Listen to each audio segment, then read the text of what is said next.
Hi, sorry for the delay. I was too busy scrolling through Twitter.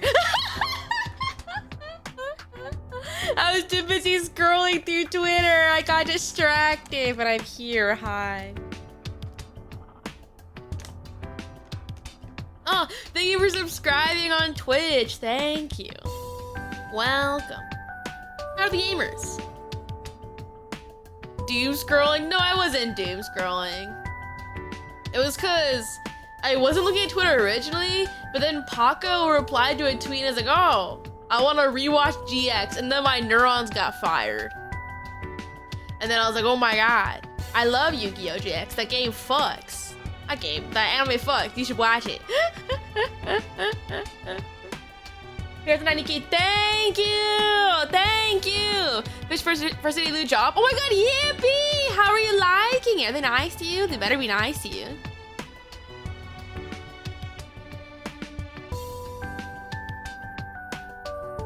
The research on dog boys? No, I didn't see any dog boys. I wish.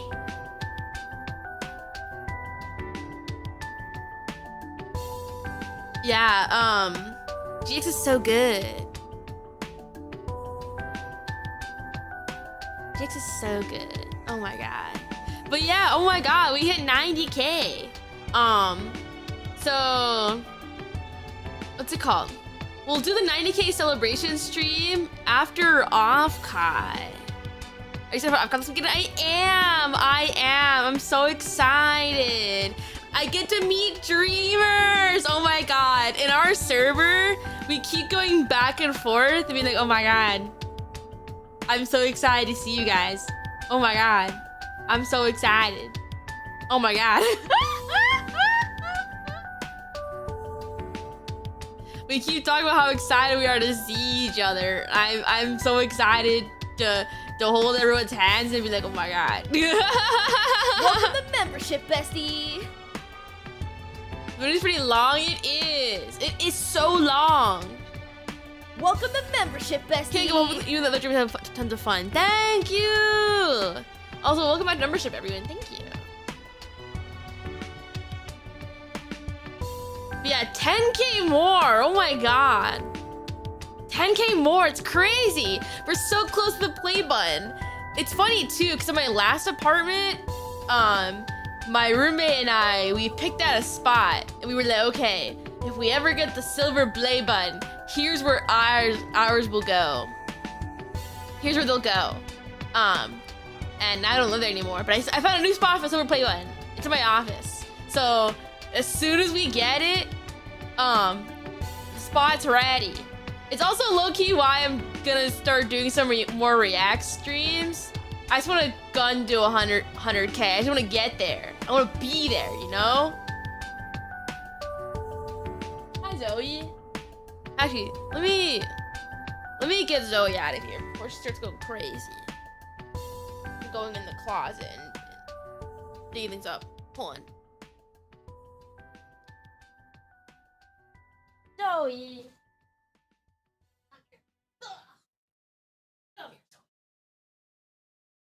I'll see you later.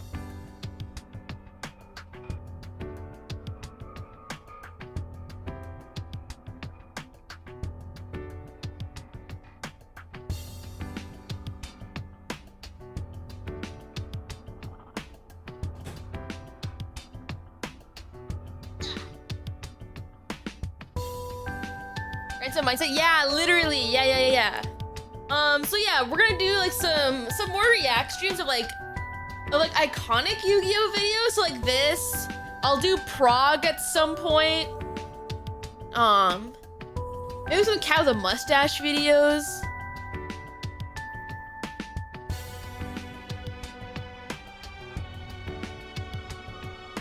Oh my, Robin's actually the alt of Swag Kage, the giant Naruto YouTuber. What the fuck? That's crazy. Wait, part 2 got lost? Wait, what happened? That's crazy. Right to your first Yu-Gi-Oh! Master stream? You know what? Maybe we'll do that at 100K. We'll rewatch my first Yu-Gi-Oh! Stream. Hey, yo, is that a super chat? Remember to not stalk chat it off, Kai. We swear we aren't cheating on you with other VTubers. No, that's so fair. I'm a VTuber simp too. You can like more VTubers. Oh my god, speaking of Aokami and VTubers, oh my god. I remember going kind of nutso because the other day, right, they released sales for meet and greets for Aokami, and I sold out within like a minute. That was so crazy.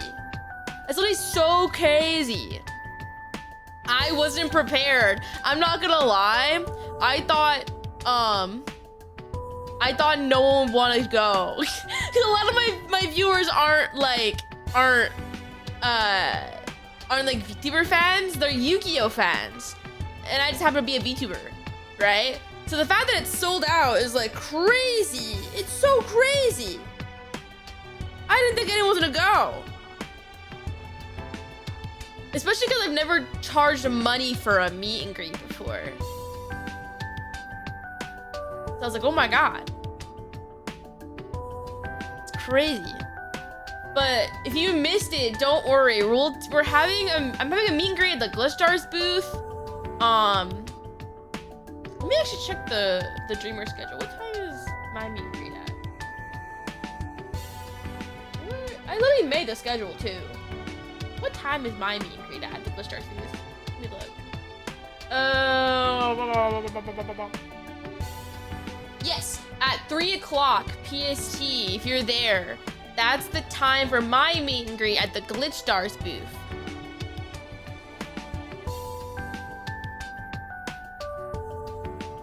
Meet and greets used to be free. They're always free. It's more like I didn't have an option for them to be free at. It's for the official what day? Saturday. Yeah, like I don't have the option to make them be free if it's an official like Aokami meet and greet, like as a guest. So like if it like that's why I charge at the minimum. Like I charge as little as I humanly could because I don't like charging people money to talk to me. You know, I'm just a guy. But yeah, if you missed out on the Aokami one, don't worry. Come to the Glitch Stars booth Saturday at 3 p.m. I'll have another one at the Glitch Stars booth. So am I late? No, you're not late. We haven't started watching yet. Happy Father's Day? That was Sunday, but thank you. It was yesterday, but thank you.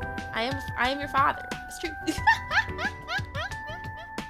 You be Chuny if you bring a hero deck? No, but if you want to be Chuny, at 11:30 at panel room 2, also on Saturday, I'll be doing viewer duels at Aokami with some of the Glitch Stars girlies. Remember to be nice to your Oshi. And be nice to Nova too, I guess. Necro, you bitch! You bitch! Just be nice to me. What the heck? Be nice to me. I'm your Oshi, Necro.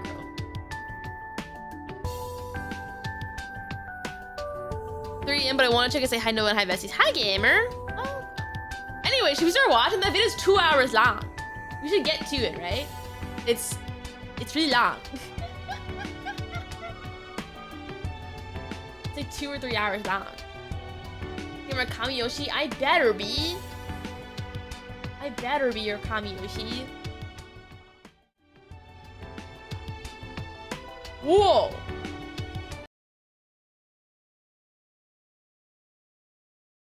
I usually, what I do for dinner is I'll make steak and rice. You can do that if you have steak. That's usually my go-to dinner.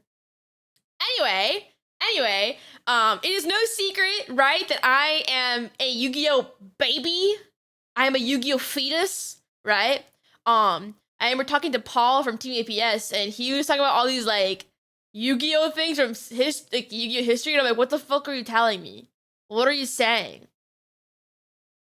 So it is time to have a lesson. It's time for me to go to school. So we will be watching the complete history of the Yu-Gi-Oh meta part 1, but apparently there's never gonna be a part 2 or 3. So this is all we have. Let us jump into it. Also, before we start, may I just say, this video's on a weird-ass aspect ratio. Like, what is this? In late September of 2001, Yu-Gi-Oh! Duel Monsters began airing in the United States and almost immediately became a cultural phenomenon. The main focus of the show was the titular card game, and its massive success in America guaranteed that a physical version of Duel Monsters would hit store shelves in the near future. The game had already taken off in Japan and proven its potential market value, and so after making a deal with Konami to acquire the Yu-Gi-Oh! License, Upper Deck Entertainment sought to capitalize on the show. Oh my god, yeah, that reminds me. It wasn't... Okay, this is some Yu-Gi-Oh! Lore that I knew prior to actually playing the game. I believe originally Yu-Gi-Oh! Cards were made by I believe Bandai? I believe it was Bandai. And the reason why we have JP sized cards is because of Yu-Gi-Oh! So fun fact, what they would do, it was actually in kind of like a vending machine. Do you remember those like little like things you would put quarters into? And you would like pull it out and you get a card. It was like that. It was an entirely different game. I know, like it's obviously not like actual Yu-Gi-Oh! As we know it now. It was based on more of what the manga had at the time, which wasn't really a game. It was more like just like random stuff happening with cards. So Bandai made those cards and they were in like a sort of vending machine style. Let me actually find a picture of it.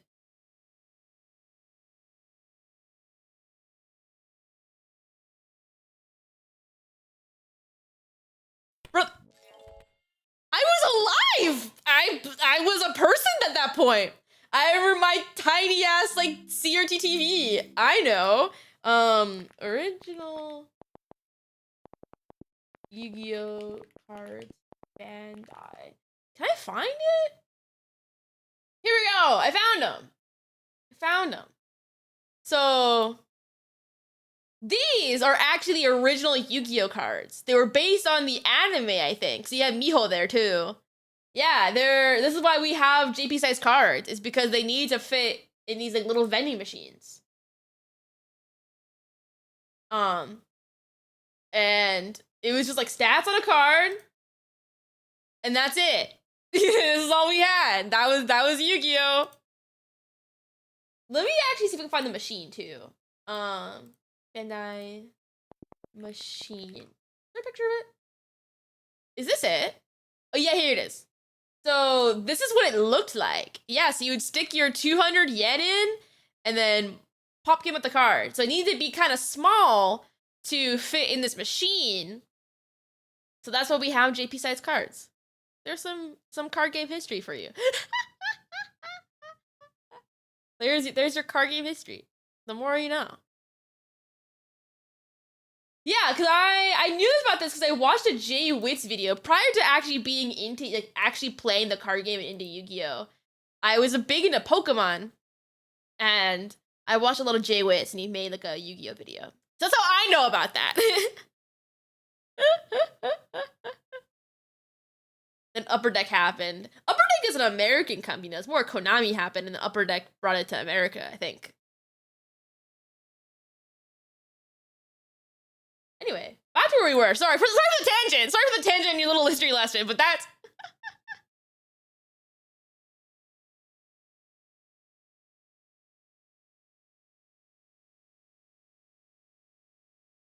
Oh, well, they have them. It's not the same as the original Yu-Gi-Oh! Ones. Different things. But yes, those little vending machines for cards still exist. But I see them more for Pokemon now than Yu-Gi-Oh! But yes, they definitely still exist. Anyway, back to the video.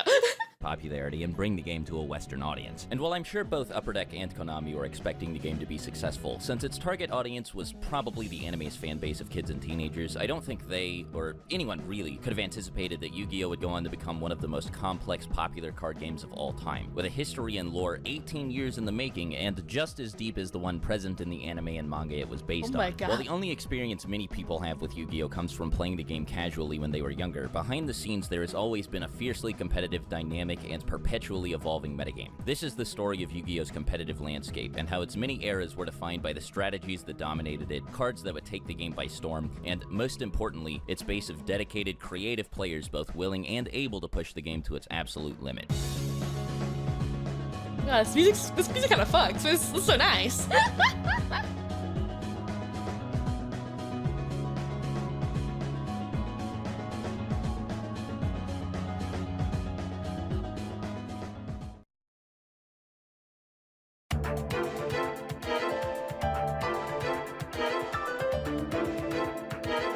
The Yu-Gi-Oh! Trading card game made its debut outside of Japan in March of 2002 with the release of Legend of Blue Eyes White Dragon. And just like the anime had about 6 months before this, the game almost immediately exploded in popularity. Pretty much everyone started playing it. Like, it wasn't just a nerd thing, it wasn't just like a weird person thing. The people that were playing sports were doing it. I mean, boys and girls were all playing it. Pretty much the entire like classroom was playing it. At this point though, the game's appeal, while widespread, was still mostly casual, so there was no metagame to speak of yet. There was like no rule book or anything.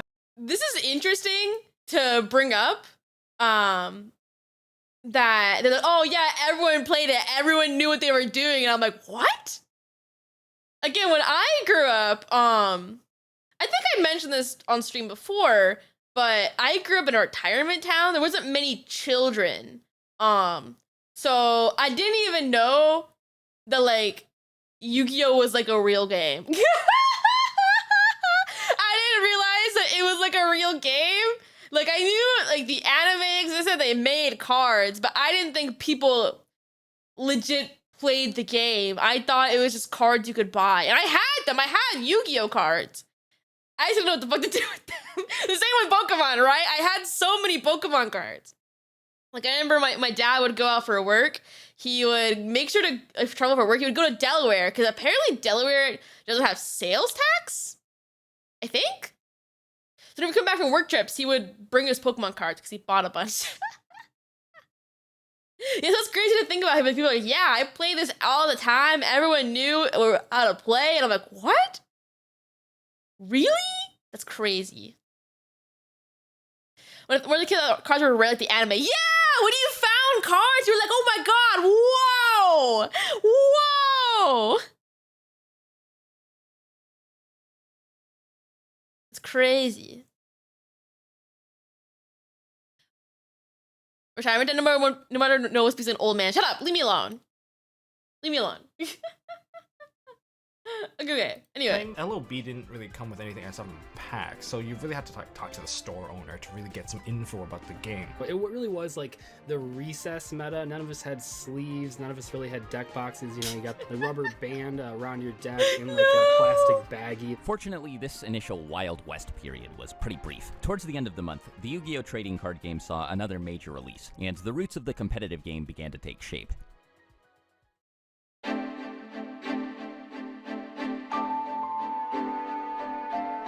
Is this fireable music? The Blue Eyes booster set was responsible for introducing many people to the game. The release of the Kaiba and Yugi starter decks was what really propelled it into the mainstream. Yugi Kaiba format, that's like when, a lot of people first got into the game, they got like their starter decks. The most important thing about these starter decks is that they gave all potential players access to the game's official rulebook. This, of course, allowed a competitive scene to even exist in the first place, and while the overwhelming majority of Yu-Gi-Oh's players were casual ones, local tournaments were already being held at various game shops, and many players showed a clear interest in not only building the most powerful deck, but playing that deck the most optimally.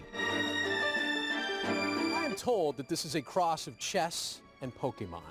How exactly does one play Yu-Gi-Oh? What a way to describe it! Describe Yu-Gi-Oh's rules as simple. Simple enough, anyway, that many people were able to pick up the basics just by watching the anime. See, each card has an attack number and a defense number. First player to eliminate their opponent's life points wins the duel. Like many other trading card games, Yu-Gi-Oh is built around the idea of stripping another player of a vital resource, in this case, life points. The most straightforward and typically the most effective way to decrease a player's life points has always been to deal damage by attacking with monster cards. Unless stated otherwise, all monsters have the inherent ability to declare an attack either on an opposing player or on another monster, and a monster's attack point score is indicative of how much damage it deals when attacking and how powerful it is relative to other monsters. Given the landscape of the early game, it may have actually been true at this point that this attack point score was the most important thing about a monster.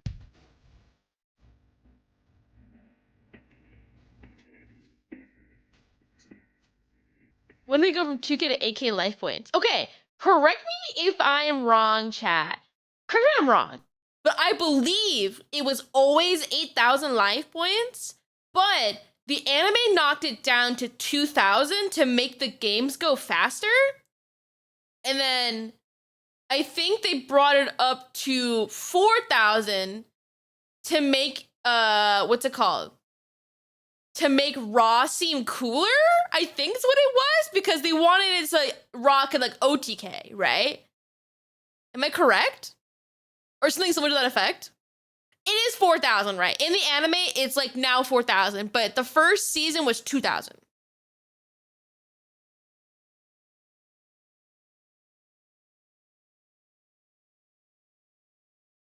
Yeah, I think it went to 4,000 in, what's it called?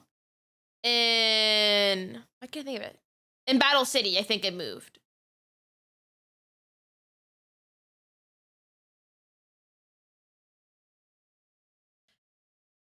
They brought it up because they couldn't direct directly in season 1. Really?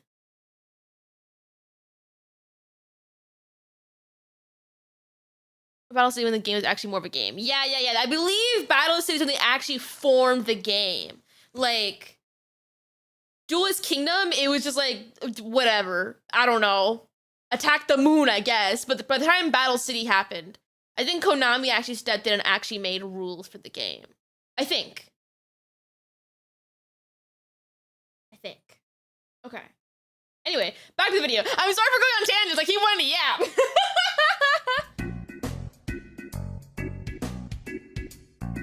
Following the release of both starter decks, the card pool was still fairly limited. While Legend of Blue Eyes brought a whopping 126 cards into the game, many of them were almost completely useless. Because LOB, the cards were just awful. Monsters didn't even have effects. They're the only true effect monster was Exodia's head.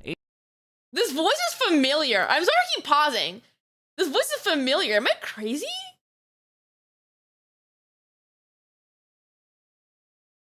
Who is that?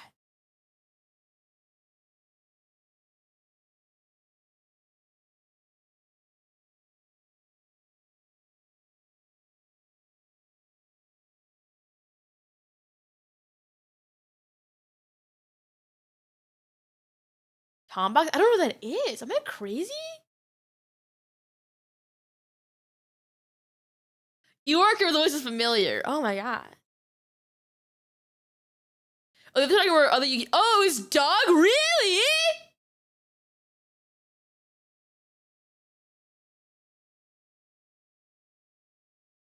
In the description? Let me see. Did they?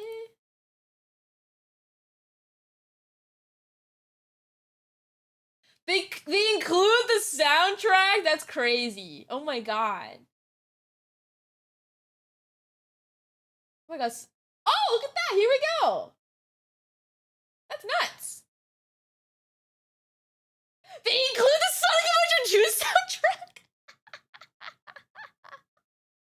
That's crazy.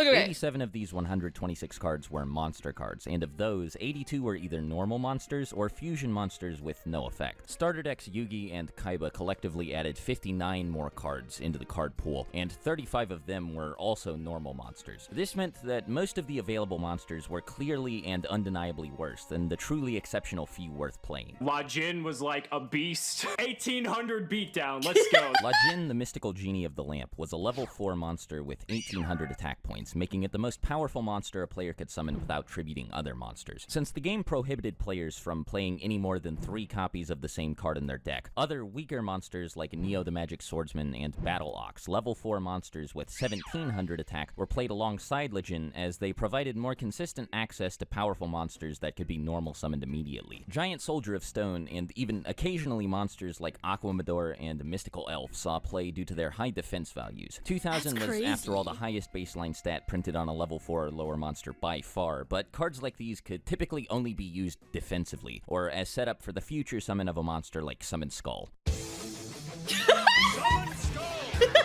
What? Summon Skull was very strong, one tribute monster that was the same attack as a Dark Magician. While it certainly would have been cool if the format had been split between people playing Dark Magician and people playing Blue Eyes, Dark Magician was made obsolete by the level 6 Summon Skull. Summon Skull had, without a doubt, more attack points than any other 1 tribute monster in the game, and was even more powerful than many 2 tribute monsters like Gaia the Fierce Knight and Red Eyes Black Dragon. Blue Eyes, on the other hand, was, with no caveat, no asterisk, the most— That's foul!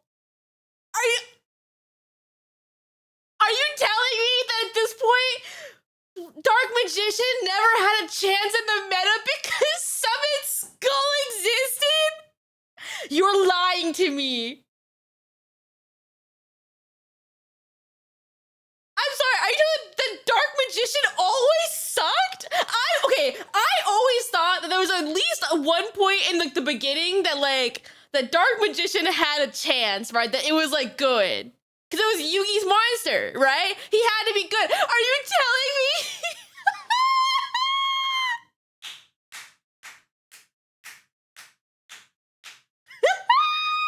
That's so funny. That's so bad. Are you serious? Oh my god. You know what's even funnier? Red is also a level 7 has less attack points. No! Oh my god, I'm about to cry from laughing. That's so bad. Are you serious?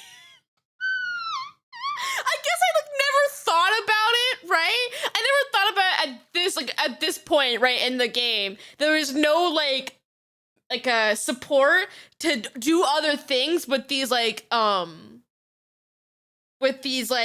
cards. I never thought of that, right? So they're just the random ass guys and they suck.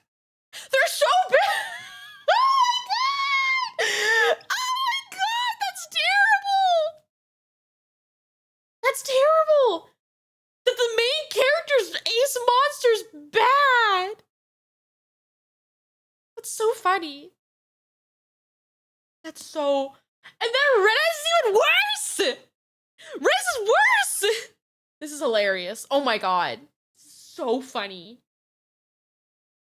Powerful monster in the game, but this came at the cost of it being much more difficult to summon than Summon Skull. Summon Skull was the more likely of the two to actually make its way onto the field, but if a person could manage to summon Blue Eyes, there wasn't a single monster that could kill it in battle aside from another copy of Blue Eyes. While these powerful normal monsters were the bread and butter of most early decks, they weren't the only monsters that saw competitive play. As few of them as there were, effect monsters did exist at this point, but many of them had effects that just weren't powerful enough to make up for their lackluster stats. Of the 13 available effect monsters, only 4 were truly useful, and even though it was still powerful, the weakest of these 4 was probably Hain. Hain, like many other early effect monsters, has a flip effect, meaning that its effect only activates whenever it's flipped face up, either by the person who initially summoned it face down, or as a result of being attacked while face down. Hain's effect allows a player to put any monster on the field back in the hand of its owner, which again was fairly powerful, but it was in most cases a strictly worse version of either Wall of Illusion or Maneater Bug.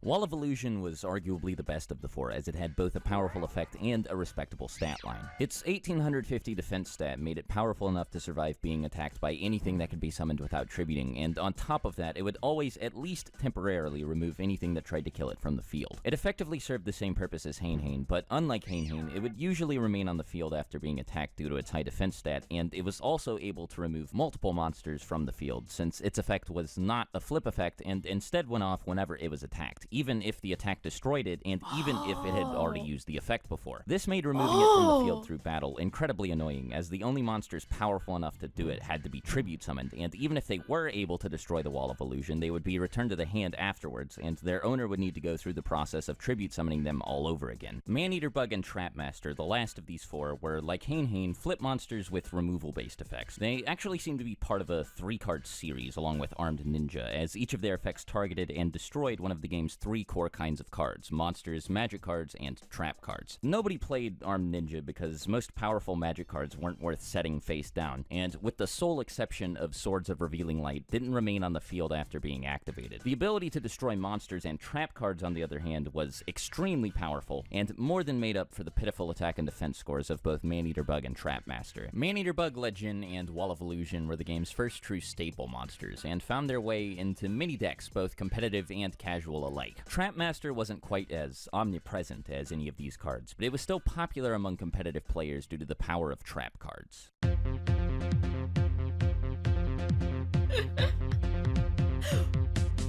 Is that Waboku? Trap cards offered the unique benefit of being usable during either player's turn, and were usually designed to take advantage of this. There were only 9 of them released between the first booster set and both starter decks, but a surprising number of them were actually pretty good. Without a doubt, the best of them were Trap Hole and Waboku, cards that were so good that pretty much anyone who played the game ran both at 3. Trap Hole was one of the most reliable forms of monster removal in the game, and was particularly useful against monsters that needed to be tribute summoned.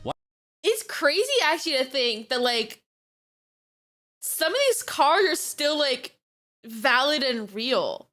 Like people still play Trap Hole. It's mostly like in trap tricks, but the fact that it's like a thing that people still use is bonkers. You still use Waboku? Why? Well, I guess you can use Waboku and things if you're going against something like a Tenpai, I guess. And Paleo, really?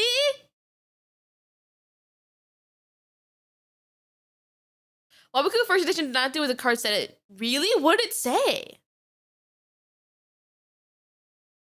Maybe the Italian Paleo. I see.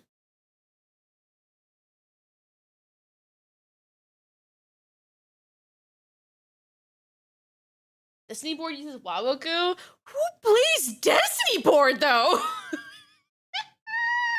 Who's playing Destiny board in 2025?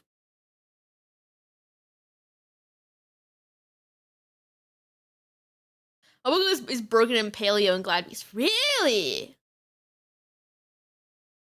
But yeah, it's crazy to think how these like cards from the very beginning are still viable and still used. That's bonkers. Like most of the monsters, like you're not touching that, right? Like no one's playing Mana Eater Bug in this year 2025. But people are still running Trap Hole and Waboku. That's crazy. It's weird to think about, right? Oh my god. Waboku, meanwhile, was one of the only cards in the game that offered players any sort of protection from their opponent, and it was pretty good protection at that. It essentially skipped the other player's battle phase after being activated, and since it could be activated at almost any point during either player's turn, stopping it was really difficult. Another trap card that was extremely popular, but not quite as good as either of these two, was Reinforcements. The focus placed on attack points and the battle phase during this period allowed this card to shine. As good as the game's few viable trap cards were, however, they couldn't compete with the power of what was easily the best kind of card in the game, magic cards.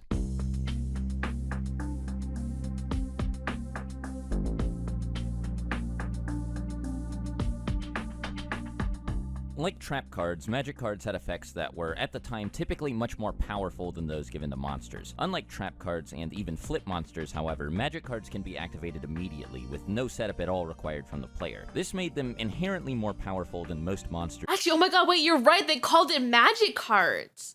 Yeah, isn't it because Magic the Gathering calls them magic cards? Right? They got sued? What?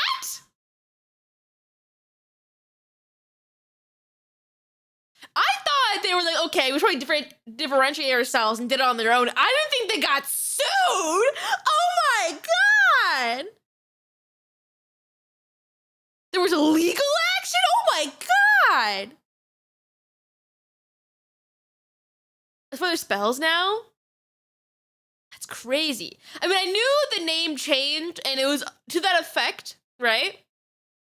Because of wizards, but I didn't think they got sued.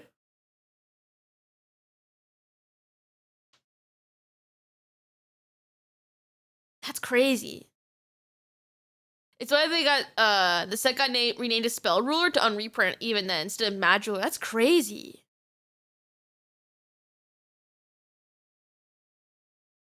Yeah, I'll give you that. I think Spell Card does sound better than Magic Card.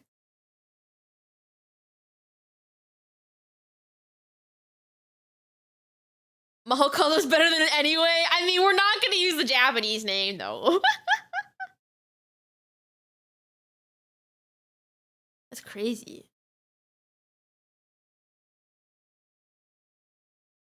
Anyway, back to the video. We're only 10 minutes I keep yapping. And traps for the simple fact that they were much, much faster. Two of the most popular early magic cards were Fissure and Swords of Revealing Light. These two were pretty similar in function to Trap Hole and Wabaku respectively. One could get rid of a monster, and the other was a powerful stalling card. Both saw about as much success as the staple trap cards of the era, but they were far from the best magic cards in the game. They were completely eclipsed by another group of cards, often referred to as the Power 5.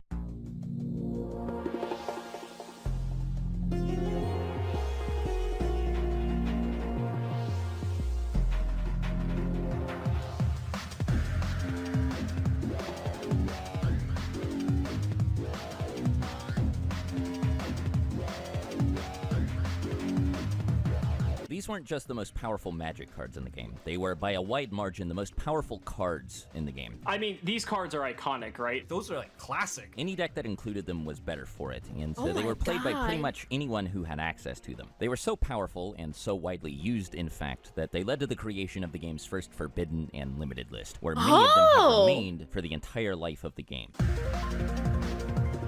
Oh! The first edition of this list went into effect at the beginning of May, but it didn't actually ban any cards. 10 cards were limited and 2 were semi-limited. The first 5 cards to be placed in the limited section were the 5 pieces of Exodia. While these cards did act as an alternate win condition. I'm sorry. Exodia on launch wasn't limited?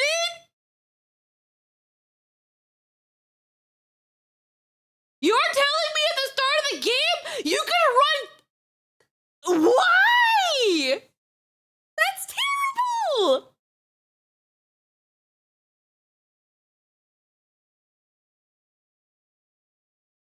That's so bad. That's so bad. How could that happen?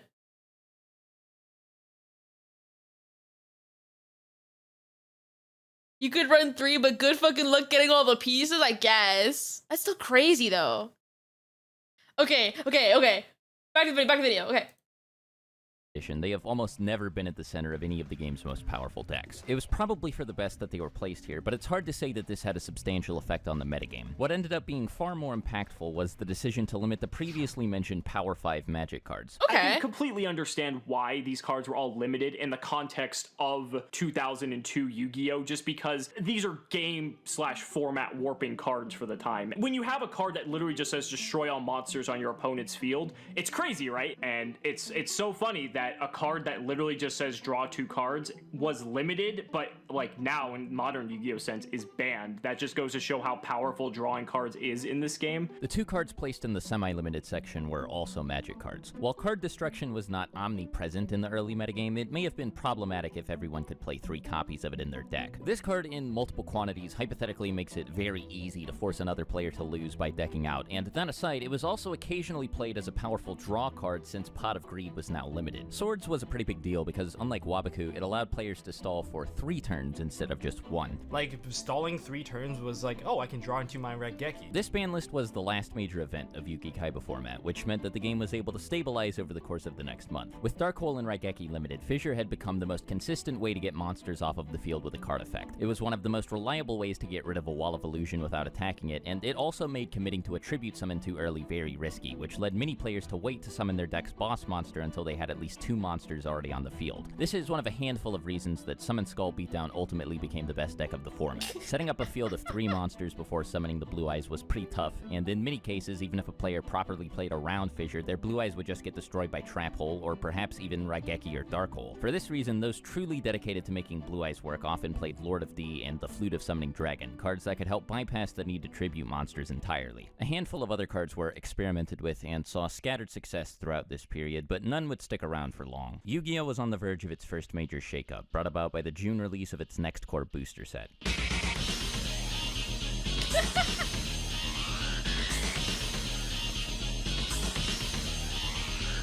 Metal Raiders added a staggering 144 cards to the game, and thus nearly doubled the available card pool. Of course, not all 144 were actually good, but given the sheer volume of new cards, the game was bound to see a noticeable leap in power. While beatdown decks, and Summon Skull beatdown decks in particular, continued to dominate the meta, the cards added in Metal Raiders almost completely changed how these decks, and the game in general, were played. The Solemn Judgment?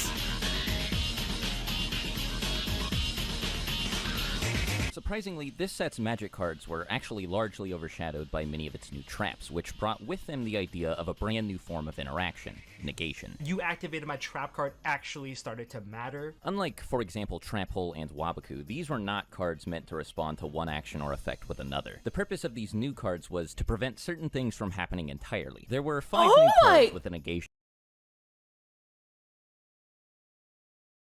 Solemn Judgment is that old?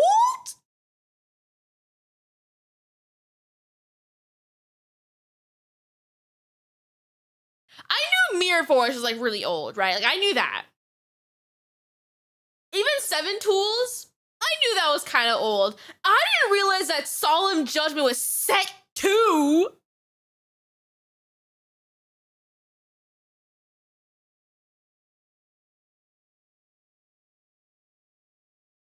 That's crazy.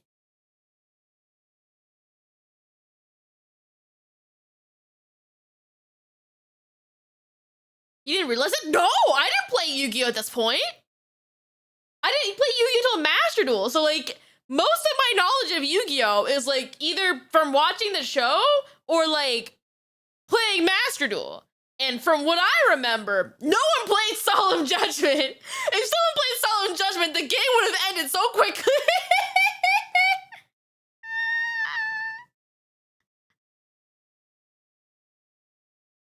Remember, Nova, back then, because they thought Solemn Judgment was bad? Solemn Judgment's so good! This card's busted! What?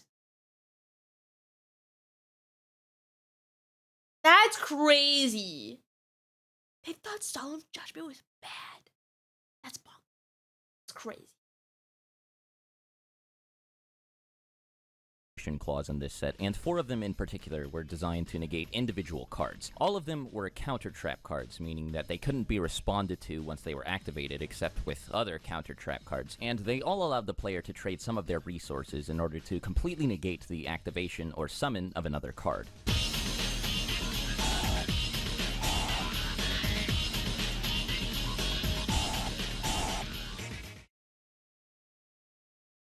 What's interesting is they all asked the player for something different in exchange. They all had a different cost, and because of this, Solemn Judgment and Horn of Heaven saw very limited play. A lot of people did not like Solemn Judgment during its original release. Like, it's the Omni Negate, but you have to pay half your life points. I think it's fascinating that this didn't just become like a staple immediately out of the gate. Like, I think looking back, some people are probably just like, I don't know why we just weren't all running 3 of this just because of how powerful the card it is. They valued life points a lot more because it was just a race at the time.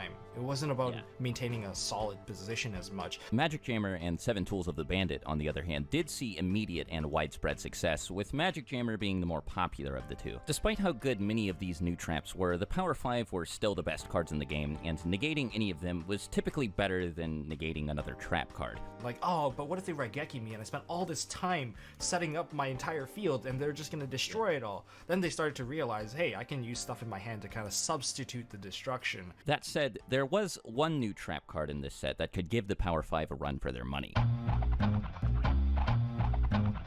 There's our goat! Mirror Force also had a negation clause. It negated monster attacks, but what was much more important was after it negated the attack. Mirror Force is just, it's a board wipe, but it's a board wipe that you get to use on your opponent's turn, which I think what was so appealing about it. Especially with Mirror Force, where people have to manage the resource, not overcommit. That's when that evolution started to really take place in TCG anyway.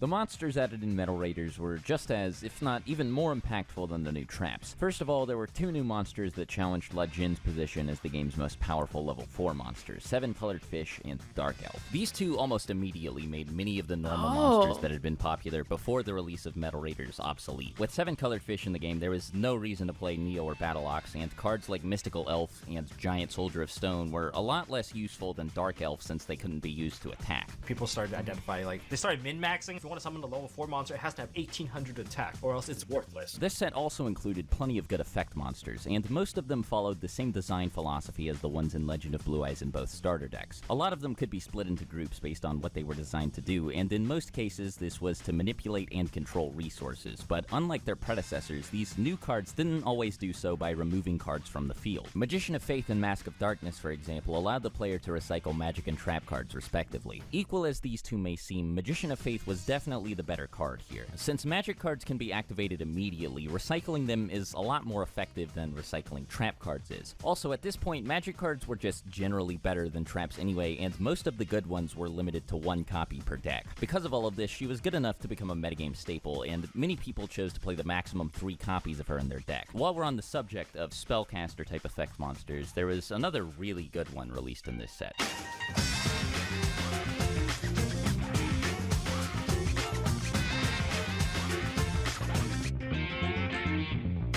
She and Sengen mostly did the same thing. They could search the player's deck for pretty much any monster they wanted, so long as that monster had less than 1500 attack points in Sengen's case, or less than 1500 defense points in Witch's case. Even though the card pool was very small at this point, these two had a vast range of search targets. They could even search for each other, and triggering their effects wasn't difficult at all. None of the other effect monsters released in this set were anywhere close to as popular as Sengen, Witch, or Magician of Faith, but there were still a handful worth mentioning. Crass Clown and Dream Clown saw occasional success as the focus of the brand new clown control deck, where you're actually trying to like kind of protect your clowns and switch them back and forth from defense, attack, and pop things while also using resource cards like Sangan and Witch. I believe that's one of the other decks that pops up during this era. At the same time, White Magical Hat and Masked Sorcerer laid the foundation for hand control, which was nowhere near as powerful as it would eventually become at this point, but saw light experimentation in a meta that was still mostly dominated by Beatdown and Dragon Rush. The main thing that kept these monsters out of the spotlight was their stats. Unlike most of the other staple effect monsters of the time, these cards didn't do anything upon being sent to the graveyard. In order to get anything out of their effects, players actually needed to keep them on the field, and doing so was pretty difficult when cards like Legion, Dark Elf, and 7-Colored Fish were all over the place. The clowns could be protected by cards like Wabaku and Mirror Force, and their effects could be used to get rid of any monsters more powerful than them, but there weren't a lot of ways to reliably trigger White Magical Hat's effect. There were a handful of halfway decent equipped magic cards released in this set that provided monsters with pretty substantial attack point boosts, but none of them were as strong as they needed to be to turn White Magical Hat into an actual threat. There wasn't enough to really buff him up yet. You don't have actually to spare, but like people do start to get the idea that like if I can do that, it's great. The best magic card in the set without a doubt was Heavy Storm. This card is Dark Hole, but for magic and trap cards. Oh my god, it was my invaluable goat! for dealing with problematic pieces of disruption like Trap Hole and Mirror Force. Heavy Storm taught people how to be conservative. It ended up making it to where you just can't set infinite back row. It's like you always have to fear and respect Storm. Because while Heavy Storm was in the format, if you went like set 5 pass, Heavy Storm was going to literally just obliterate you. As with the previous batch of cards, many of these new cards were strong enough that it called for an update to the ban list. In July 2002, just 1 month following the set's release, Mirror Force was limited, and Sengen, Witch of the Black Forest, and Heavy Storm were all semi-limited. As was the case before, most decks were largely composed of a bunch of the same good staples, and only really diverged when it came to a handful of individual cards. That said, Beatdown and Dragon Rush were still different enough that they were given different names, and both were still all over the place. There was now an even more noticeable slant in favor of Beatdown as the consistency gap between these decks had grown wider. Which of the I do find it interesting though how at this point it's difficult to differentiate decks, right? How they're all kind of just like, I don't know, the same shit, I guess, just like a little bit of different flavor, but you kind of go to the same thing. That's so weird about it, because I feel like Yu-Gi-Oh decks now are very compartmentalized, right? Like, for example, like if you're playing branded, you're playing branded. You can throw in another engine, just say it's something else, but that's what deck you're playing, right? It's very interesting to think at this point, it's just like, I don't know, they're cards, I guess. Yeah, everyone's board is the same, you're kind of playing the same stuff. So I guess that brings up the question is, was everyone just playing the same deck at that point? Because from what it sounds like, everyone's min-maxing, right? So if you're gonna min-max, isn't everyone's deck just the same? Pretty much? I see.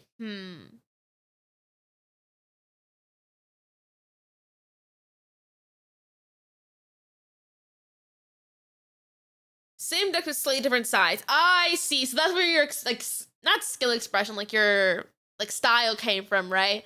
Is what your sideboard looked like. Interesting. Competitively, yes. That's what I mean competitively. Like, of course, kids just put cards together, right? They got whatever they had. Because whatever from packs is what you have. I meant like in a competitive sense. If you're building like a deck, like you have access to anything, it sounds like all your decks are the same.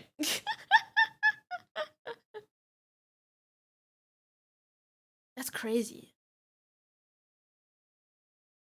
Black Forest could grab Summon Skull straight from the deck, and Magic Jammer could negate the Flute of Summoning Dragon. Now that Mirror Force was also a part of the equation, actually keeping a Blue Eyes on the field was slightly more challenging, and while this applied to beatdown players as well, it was a far less serious problem for them due to how much easier it was for them to summon their boss monster. Dragon Rush players could still take advantage of the new search network by using either Sengen or Witch to retrieve Lord of D, but this was only helpful if they had both the Flute of Summoning Dragon and one or more dragon monsters to summon with it already in their hand. Another big way this format differed from the last was in the availability of staple cards. Most of the good stuff released before Metal Raiders was included in one of the two structure decks, the only exceptions being Raigeki and Pot of Greed. Both of these cards were also pretty affordable, especially when compared to Mirror Force and Magic Jammer, which demanded a much heftier price. Other cards like Heavy Storm and Seven Tools were also somewhat pricey, so this time around, many of the format's best cards didn't see as much play as they otherwise would have, solely due to how expensive they were on the secondary market. And as bad as this may have seemed at the time, this problem was about to get a lot worse. In the months following the release of Metal Raiders, Yu-Gi-Oh's competitive scene began to pick up steam. There were no high-profile tournaments to speak of yet, but sanctioned events were hosted locally and regularly at game stores all over the world. Perhaps to incentivize players to attend these events, licensed tournament stores were given tournament packs, unique boosters that could only be obtained by participating in an official tournament. The first tournament pack entered circulation on September 1st, and it introduced 30 new cards to the game. Most of these new cards weren't any good. As a matter of fact, all of them were pretty awful, except for one. Mechanical Chaser? If you played Yu-Gi-Oh back in the day, you understand Mechanical Chaser's legacy. 1850. The one card to beat Lejin. Is that what they're afraid of? Is that he's 1850? No way! I'm sorry, you're telling me they're making a big deal because a guy has 50 more attack points? That's so funny.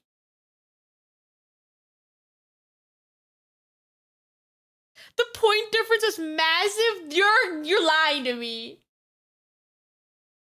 It changed everything. It's 50 attack points.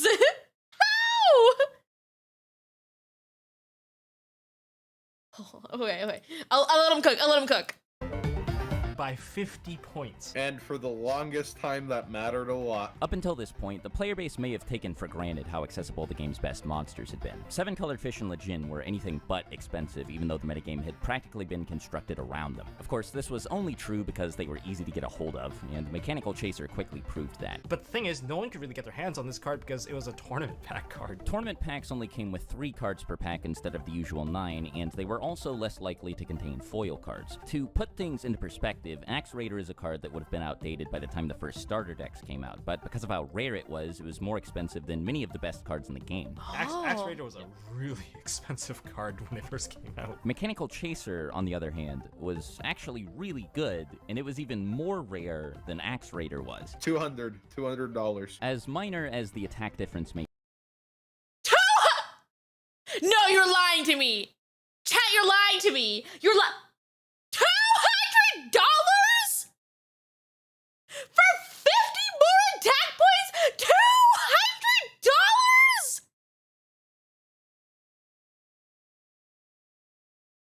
What 9-year-old kid in 2003 is paying $200?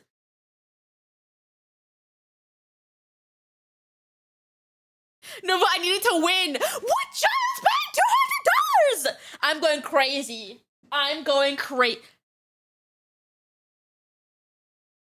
Actually, with inflation, how much is $200 now?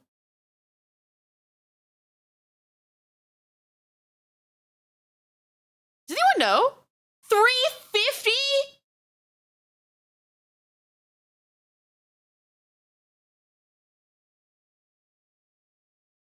$363? That's crazy. People are paying $360 for 50 more attack points. That's crazy. That is insane.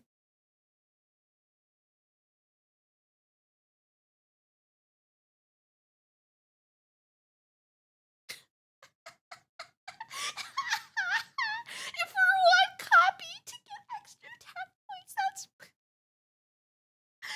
Okay. may seem. Mech Chaser was essentially a better version of a card that had been the bread and butter of competitive play all the way up until its release. It was bound to have a noticeable effect on the game. However, seeing as each copy of the card was worth $200, it was pretty rare to run into somebody who played one, much less 3 of it in their deck. The advantage that these few players had over the rest of the player base was pretty substantial, though. It was just a landslide. So I have this guy from my locals named Kyle Miller, and he got a hold of 3 mechanical chasers. Kyle started to go over to these 50, 60-man tournaments, taking down like every single one, winning full boxes, and Billy only remembers the frustration of running into Mech Chaser time and time again, and it just being this money wall. This is crazy. Oh, Hazumi! Thank you for the raid. Welcome, Raiders. Hi, I'm Nova. I play card games, and today we're watching the history of Yu-Gi-Oh! So if you want to be, what's it called? Like, have a history lesson on Yu-Gi-Oh! Welcome. Hope you good stream. Thank you. Anyway, back to the video.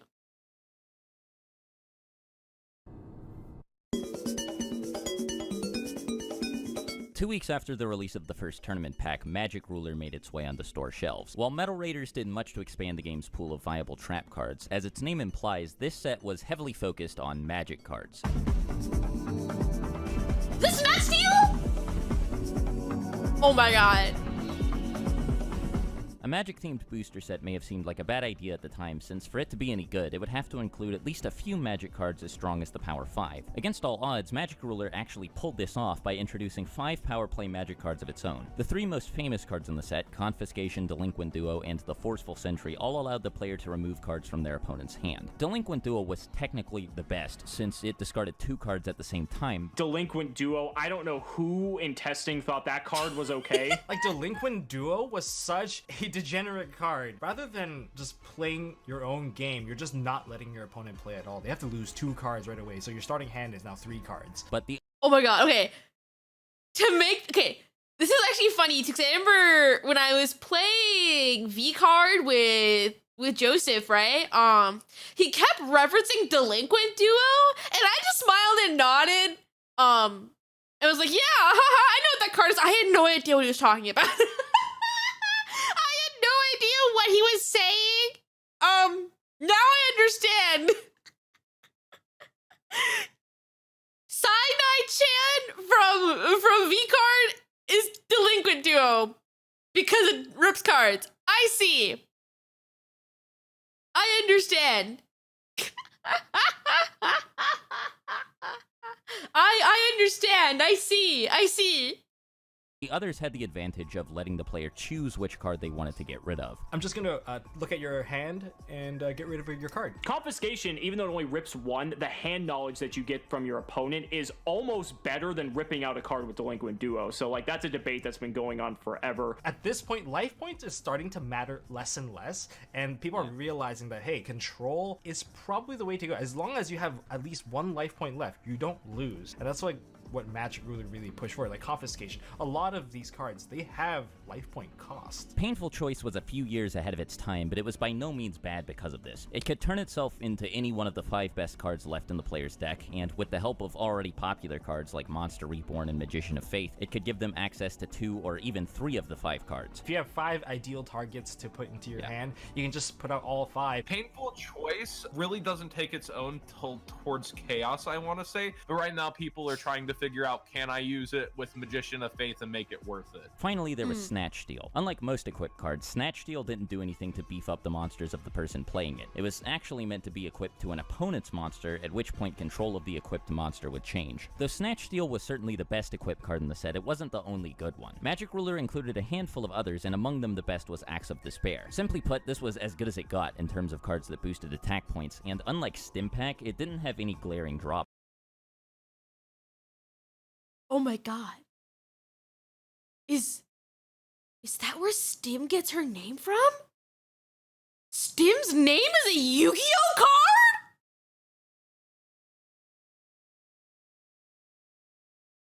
Is that Stim?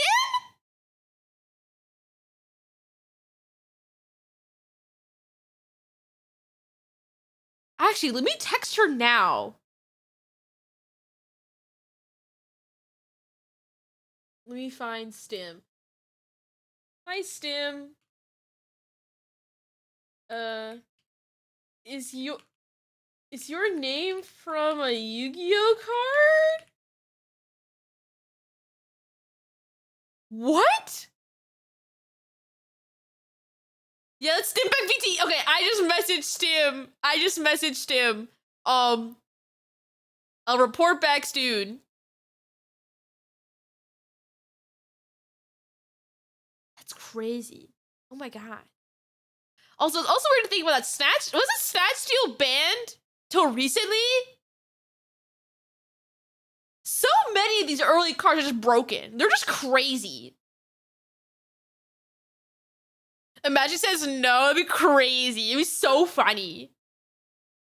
It's like, haha, no, I just thought it sounded funny. Oh my god. Okay. Start the video. Backs.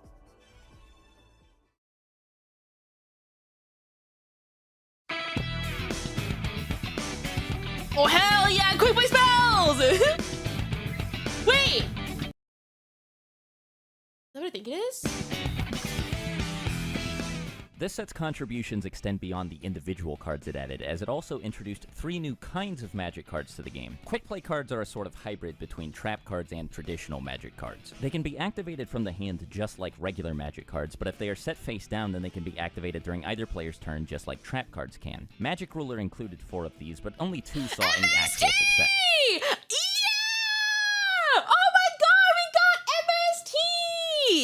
It's just really funny to think about, because didn't we just get was reveal a new archetype for MST, where MST now actually negates?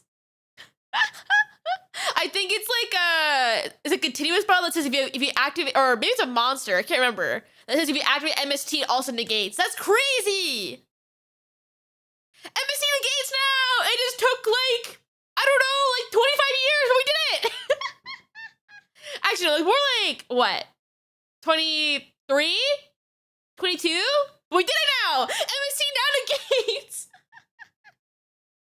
Rush Recklessly was like Reinforcements, but better in every way. It didn't need to be set before being used, and it also offered a bigger attack boost. It wasn't as strong as Axe of Despair, but it was far more versatile, and it wasn't really susceptible to being destroyed the same way equipped cards were. This was also fairly important following the release of Magic Ruler, since the set also featured Mystical Space Typhoon, a new way for players to remove threats in the back row. While the card lacked the overwhelming power of Heavy Storm, like Fissure, it was a much-needed alternative to a mass removal card that many players ran as many copies of as they could. Spell and trap destruction back in the old days of Yu-Gi-Oh, they viewed it as like, wow, this card is really powerful. Continuous cards are exactly what they sound like. They stay on the field after being activated until they're destroyed. There were also 4 of these in Magic Ruler, and while none of them were good enough to be staples, 3 of them formed the backbone of the first popular burn deck.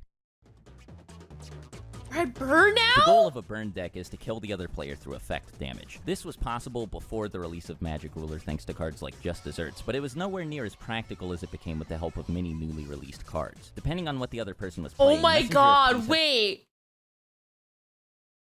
Okazi was my go in, Duels of the Roses. I forgot which duel it was, but I was fighting for my life, so the only way I was able to survive was burning. Oh my god! That's crazy. It's like a flashback. as it became with the help of many newly released cards. Depending on what the other person was playing, Messenger of Peace had the potential to be a strictly more powerful version of Swords of Revealing Light. Though it couldn't stop the other player from attacking with weaker monsters like Sengen, it was perfectly capable of keeping the game's most powerful monsters at bay, and this was important as it meant that anyone who played it had significantly more time to accrue resources that they could use to burn through their opponent's life points. Cards like Ukazi and Just Desserts were obviously effective enough at this, but they couldn't hold a candle to Toll and Chain Energy. So for those of you that don't know, for Chain Energy, either player now, no matter what they want to play, is going to have to pay 1,000 life points to normal summon, special summon, set, or activate cards from his or her respective hand. What?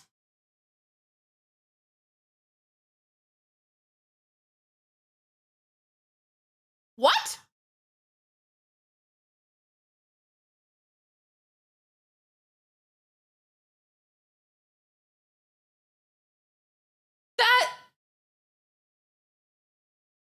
That's foul. That's foul.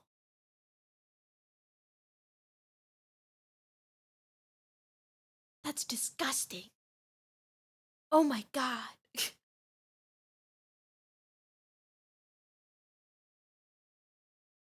That's crazy. Also, I've been informed by Stim that her name's not from Yu-Gi-Oh! It's from Fallout. The more you know. Thanks, Stim.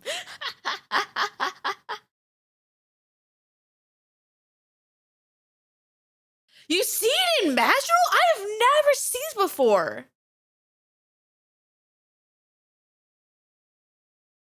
Will this still work in today's environment? Probably not, because removal is so easy. But it is very funny. I like this. This kind of fucks.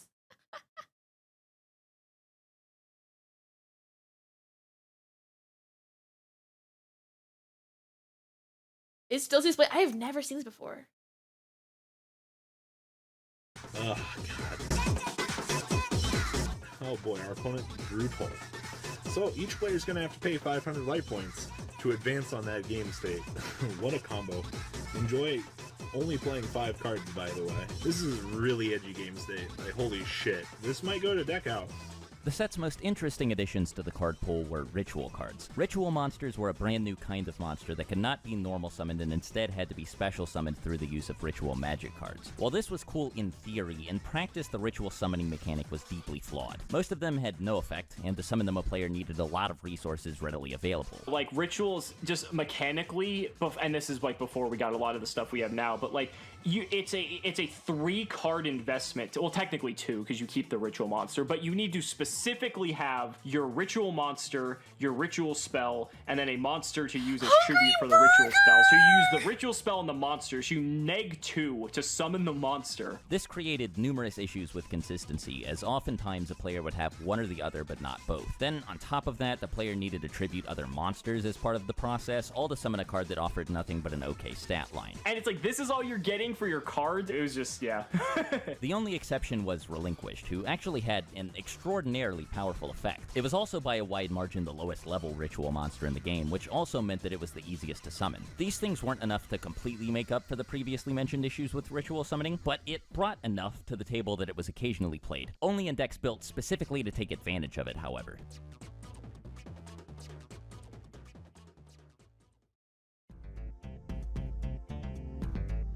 Speaking of monsters, despite the set's theme, there were actually more monsters than magic cards in it, but only a handful of them made their way into the metagame. Many of the monsters in the set followed in the footsteps of Sengen and Witch by offering players resources upon being sent to the graveyard. Cyberjar?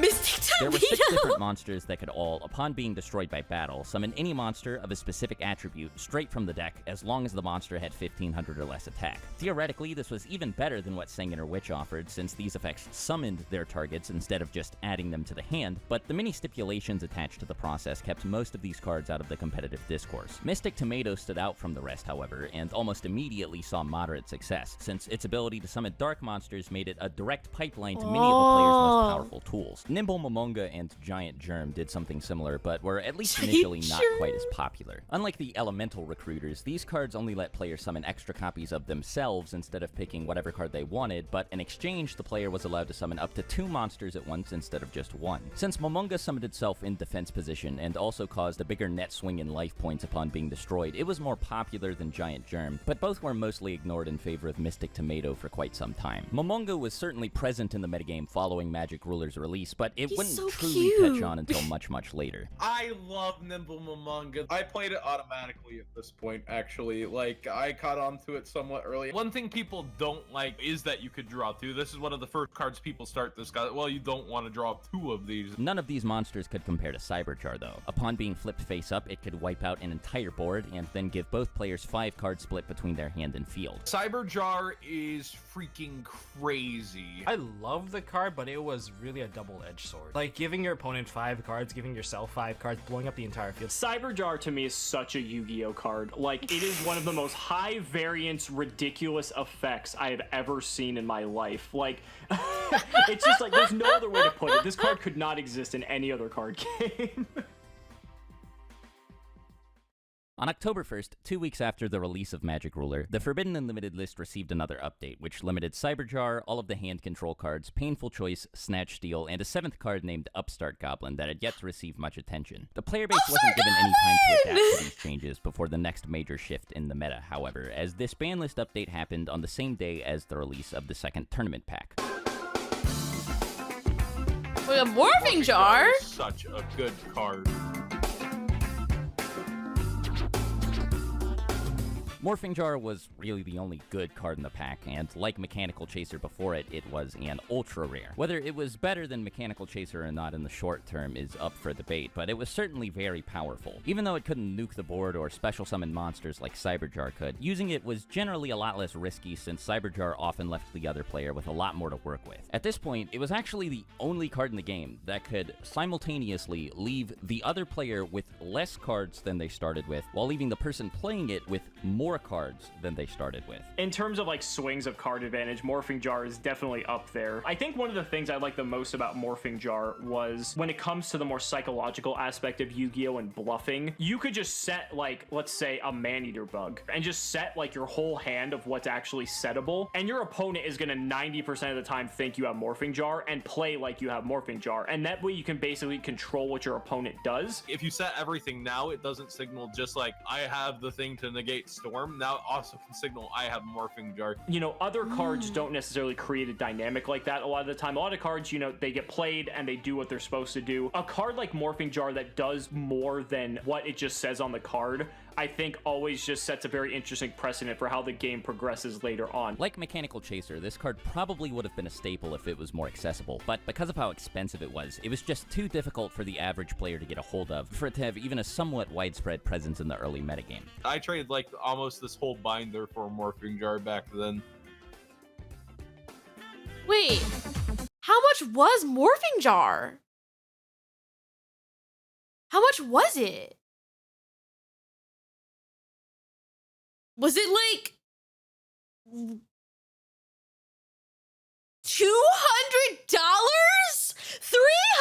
$300? For Morphing Jar? That's crazy. True. OST cards, man. That's crazy. So expensive back in the day. That's so expensive today. My ass would never spend $300 on one card. I think the most I've ever spent on a single card was $100. I would never do $300. That is crazy.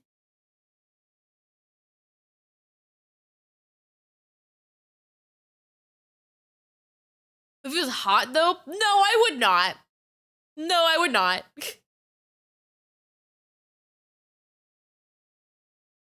I got lucky and pulled in a random pack. That's crazy.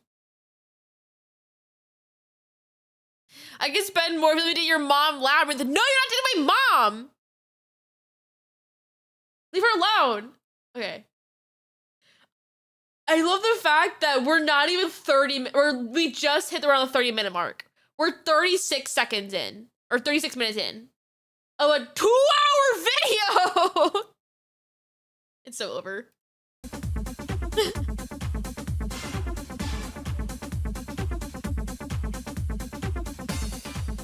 The next core booster set, Pharaoh's Servant, hit the scene only 2 weeks after the second tournament pack. Seeing as the last booster set was only a month old at this point, the metagame was still in the process of developing around all the new cards it added. Beatdown continued to dominate in the post-Magic Ruler meta, but lately its competition had been a lot more varied. Clown Control and Dragon Rush managed to stick around, and they'd been joined by Burn, Relinquished, and Hand Control decks. Barely anyone was sure what the best version of each deck was at the time of Pharaoh's Servant's release, however, and it provided all of them with even more tools to experiment with. Most of the good stuff in this set came from its pool of magic and trap cards, but that isn't to say it didn't have any good monsters. Goblin Attack Force took the idea at the core of cards like Dark Elf to a brand new extreme by being a level 4 monster with 2,300 attack points. At this point, its value was debatable because Dark Elf could still deal with anything that this thing was meant to deal with, except for another newcomer from Pharaoh's Servant named the Fiend Mega Cyber. This card was notable for being one of the first monsters in the game that could essentially special summon itself for free. Monsters started to see a bit of shifting as well. You got stuff like Goblin Attack Force. Like, monsters were getting stronger and easier to summon. Neither card attained staple status, but both of them fit like a glove in particularly aggressive builds of the beatdown strategy. Even outside of these decks, Goblin Attack Force specifically was fairly popular due to its sheer attack power. You don't really need to attack with Goblin Attack Force. You can always sit on it like a very aggressive wall of some sort. This set also introduced a new member of the Jar series of flip monsters. Like Morphing Jar and Cyber Jar before it, Morphing Jar 2 was a complete blowout whenever its effect resolved. Its power Jar ceiling 2. wasn't quite as outrageous as its predecessors, but unlike both of them, it could effectively end the battle phase since it got rid of all attack position monsters on the field, and all the monsters that replaced them had to be set face down. Morphing Jar 2 was the most annoying card, combined with Morphing Jar 1. The thing is, Morphing Jar 2 could summon out just more Morphing Jar 2 over and over and over again to mill out someone's entire deck.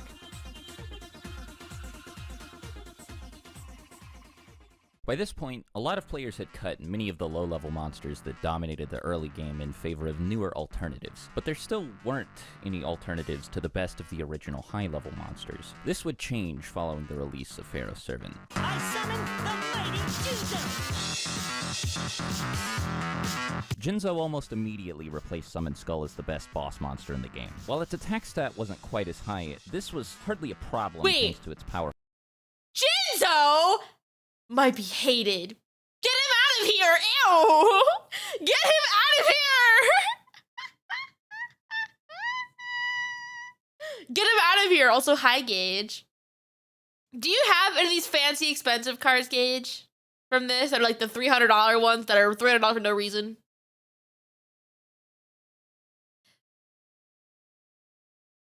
Fucking Jinzo might be hated.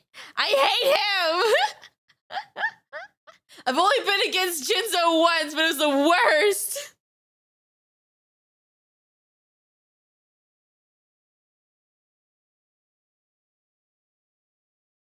Novix Jinzo when? Ew! Of course, a lab player hates Jinzo. Yeah, and I was playing fucking lab. You have a $2,000 morphing jar? Where do you get these from? What? I always forget that Gage has an expensive Yu-Gi-Oh collection. Gage, how much do you think your whole like Yu-Gi-Oh collection in total would cost? Like a rough ballpark.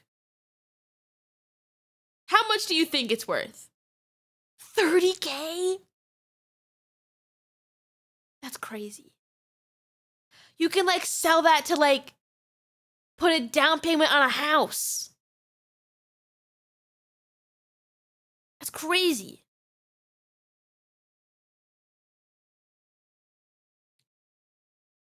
Gage, I think you should do that. I think you should sell your Yu-Gi-Oh collection to buy a house.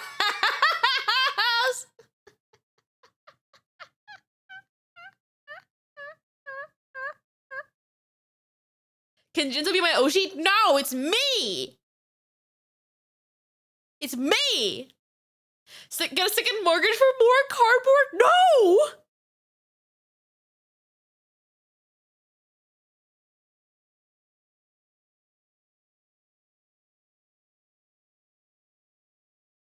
You can't destroy all traps. Powerful effect. Yugioh is gifted with incredible standing abilities. Trap Hole, Wabaku, and Mirror Force had always been pretty annoying pieces of disruption that made it really difficult to reliably tribute summon a monster Like when you summoned him, it felt bad because it gets Trap Hole. or do anything with a tribute summon monster once it was already on the field. Jinzo didn't care about any of these cards. None of them could do anything to him, or even be used at all while he was on the field. This made choosing to summon him a lot safer than doing the same with other high-level monsters, which many players agreed was much more valuable than 100 extra attack points. Just off the top of my head, Jinzo was probably the most impactful card in that set at the time, just because it really changed the dynamic with trap cards and with cards like Mirror Force. Yes, it was 100 attack less than a Summon Skull, but like, I mean, the payoff of not having to worry about anything in your opponent's back row, like, that was just monumental.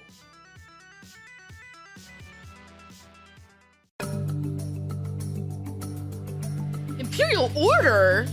I activate Imperial Order for a mere 700 life points per turn. This card cancels out all your magic cards. Pharaoh's Servant also introduced the ultimate foil to Jinzo, a continuous trap card named Imperial Order. This was, without question, the single best trap card released up to this point, even eclipsing Mirror Force in terms of potential impact. Order was frustrating all the way through Chaos, man. Your power cards are so many spells. Magic cards were still the strongest type of card in the game, just like they always had been, so the ability to deny another player access to them altogether was obviously very useful. Since it was a trap card, Order could also be activated in response to magic cards, allowing it to act as a sort of pseudo-magic jammer. Its optional maintenance cost also meant that, on top of everything else, the person playing it could get rid of it whenever they felt like it by simply choosing not to pay for it. Imperial Order, like right now, of course, we got the errated one where you can't turn it off manually, but back then it was just a free spell negation. You had like Solemn Judgment, Magic Jammer, but Imperial Order was like, you just activate this card, you just got a free negation and you don't keep it. Yeah, like you could choose when to turn it off, and that's what made it so powerful. The fact that now you can't is, I honestly think they should have made it that way in the first place because it would have been a stronger balancing mechanism. Even to this day, Imperial Order is still played because spell cards are one of, if not like just the most powerful card type because of just how much they allow you to do. And Imperial Order being just one of the biggest roadblocks in wanting to play spell cards,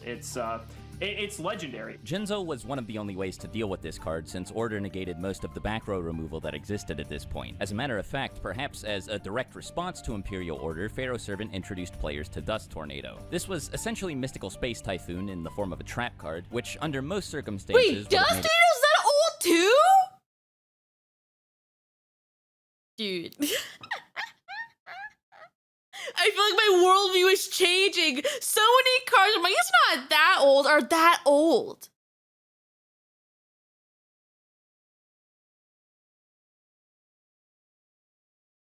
That's crazy. Oh my god, back. We'll go back. Okay. It's strictly worse. But the presence of Imperial Order in the metagame made this card a necessity, since it was, aside from Jinzo, one of the only reliable ways to remove the card from the field.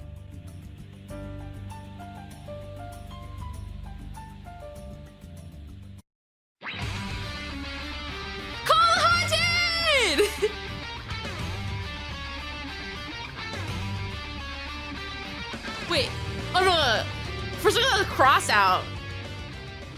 Call of the Haunted was another trap card alternative to a popular magic card, in this case Monster Reborn. Just like Dust Tornado, it was for the most part worse than its magic card counterpart, but for different reasons. Mystical Space Typhoon was a quick play magic card, so it could already be used during either player's turn. This meant that Dust Tornado didn't really benefit from being a trap card, aside from its utility as a way to destroy Imperial Order. Monster Reborn, on the other hand, was a regular magic card, and thus could only be activated during the main phase of the turn of its owner. This meant that Call of the Haunted could actually be used in a few interesting ways that Monster Monster Reborn couldn't. But they Call the Haunted was also really cool too because it started changing the game and how people had to think, because it, like, if your opponent had a set card and they were attacking you with their monsters, if there was a monster in the grave they could resurrect and kill you for game, you could lose if that set card was Call the Haunted, because you could use it like offensively like that, or you could use it defensively to protect yourself from dying, and I think that was pretty cool. Perhaps in order to compensate for all this added utility, the card was given numerous drawbacks. It could only summon monsters from its owner's graveyard, the monster it summoned had to be in attack position, and if it left the field for any reason, the monster it summoned would be destroyed. These came on top of the fact that it couldn't be used immediately like Monster Reborn could, being a trap card and all, so even considering all of its unique benefits, it was a pretty substantial downgrade. That said, Monster Reborn's effect was still really powerful, and the card was also limited, so to most players, Call of the Haunted was a welcome addition to the card pool. Strangely, the set featured a second alternative to Monster Reborn as well, except this one was also a magic card. Premature Burial carried with it all of the same stipulations as Call of the Haunted did, with the only exception, of course, being that it didn't have to be set for a turn before being used. Now, in exchange, it was given an additional life point cost on top of everything else, but just like with Call of the Haunted, none of this was enough to dissuade players from using it. Monster Reborn's effect was, again, really, really good, and there were plenty of people who were more than willing to make these kinds of concessions if it meant that they could essentially run extra copies of it in their deck. The only other magic card in the set whose immediate impact was comparable to Premature Burials was Nobleman of Crossout. This card brought an idea to the forefront of competitive play that had already been introduced. Wait, target one face down monster in the field, destroy that card. Oh! Oh! That's not terrible. But I guess when you have things like Cyberjar running around, this is pretty good. This is good for when, because a lot of stuff's flip cards. Okay. For a second, I was like, this is bad, but I'm like, wait, no. When you take into context again what's running around right now, this is pretty good. Okay. My judgment's taken away. I'm sorry. I'm sorry for judging you for a second, Nobleman of Crossout. Introduced, but had yet to truly catch on. It removed from play. Instead of simply sending certain cards to the graveyard, some cards forced others to be removed from the game entirely, and this was the first high-profile card designed to do that. While this alone would have been enough to set the card apart from other one-for-one removal cards like Fissure and Mystical Space Typhoon, it took things a step further by removing from play all copies of its target from both players' decks. This card was extremely useful given the growing power and popularity of flip monsters, and was one of the only ways aside from Raigeki and Darkhole to deal with them. Yeah, Oh, wait, at this point... wait, hold on. Oh, I guess this text right here is the errated one. This is not the original. Oh.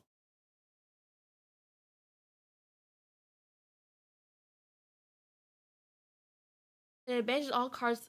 I see. And was one of the only ways aside from Raigeki and Darkhole to deal with them. Yeah, Crossout definitely changed the dynamic of like flip effect monsters, which, as we said, there's, you know... Wait, so at this point, Banish doesn't exist yet. That's crazy. Cyber Jar, there's Man-Eater Bug, Morphing Jar came out around this time, and for pretty much all future flip effect monsters too, and being able to just deal with set monsters, it doesn't even have to be flip effect monsters, just anything your opponent sets, the fact that you just have a single piece of removal just to deal with it. These 6 cards composed the set's lineup of new competitive staples, but of course they were far from the only new cards to see meta success. Magic Drain and Mirror Wall were decent and cheap alternatives to Magic. Banish equals removed from play. That's crazy, because I guess, like... I get so used to Vanguard sometimes, and like sometimes Yu-Gi-Oh rulings and like Yu-Gi-Oh like terminology like fucks me up sometimes, because in Vanguard there is a similar equivalent to Banish, which is bind, but then you have removed from play, which is a whole different thing. So interesting. Okay.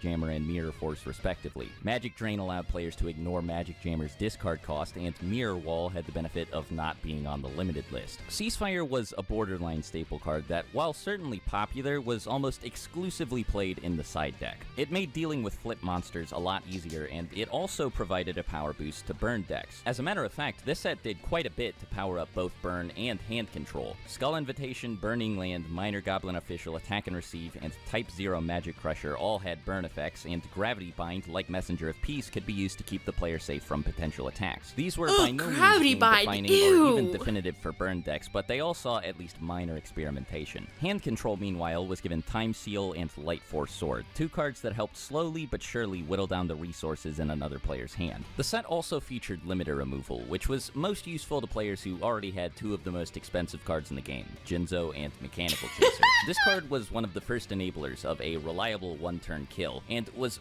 really effective because it was often used in conjunction with Jinzo. The ban list— Wait, you can OTK by this point?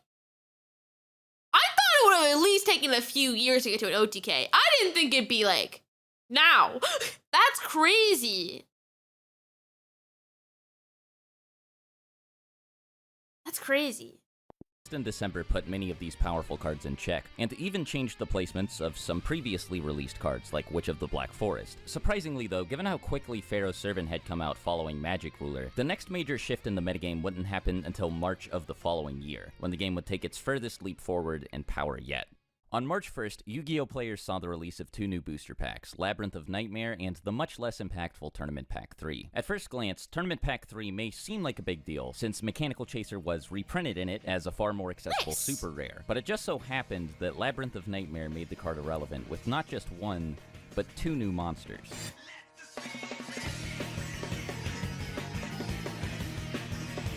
What?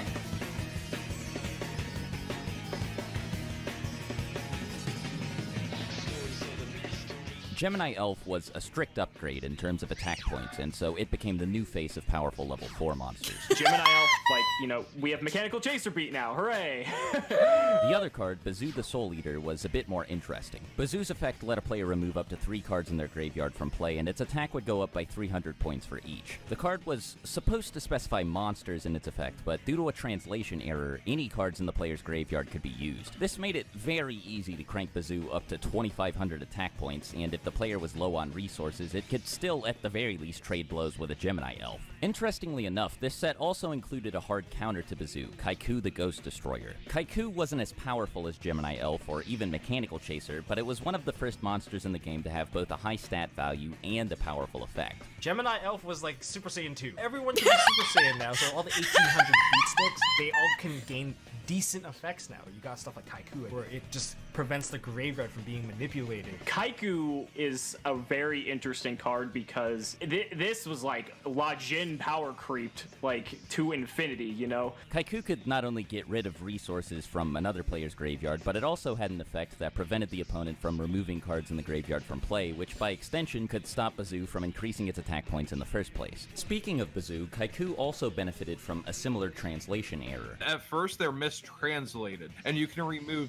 any card for these cards. So Kaiku could remove any 2 from the graveyard, Bazoo could remove any 3, and the trap card, most importantly called Skull Layer, could remove any cards from the graveyard to pop. So if you go read Skull Layer, it's along the same concept, and you remove from play any number, and instead of monster cards, it's cards in your graveyard. Destroy a face-up monster on the field whose level is equal to the number of cards. So for just 4 cards out of your graveyard, you can go pop any level 4 that's getting summoned. One more monster of note was Zombira the Dark. In a vacuum, without taking card price and availability into consideration, this card may not seem very good. But Gemini Elf was a secret rare, making it very difficult for the average player to get their hands on 3 copies. Zombira, however, was a common, and despite his many restrictions, he could kill 1, potentially even 2 copies of Gemini Elf all by himself.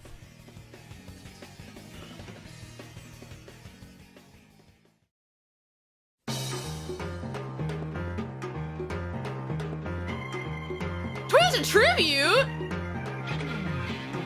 United We Stand?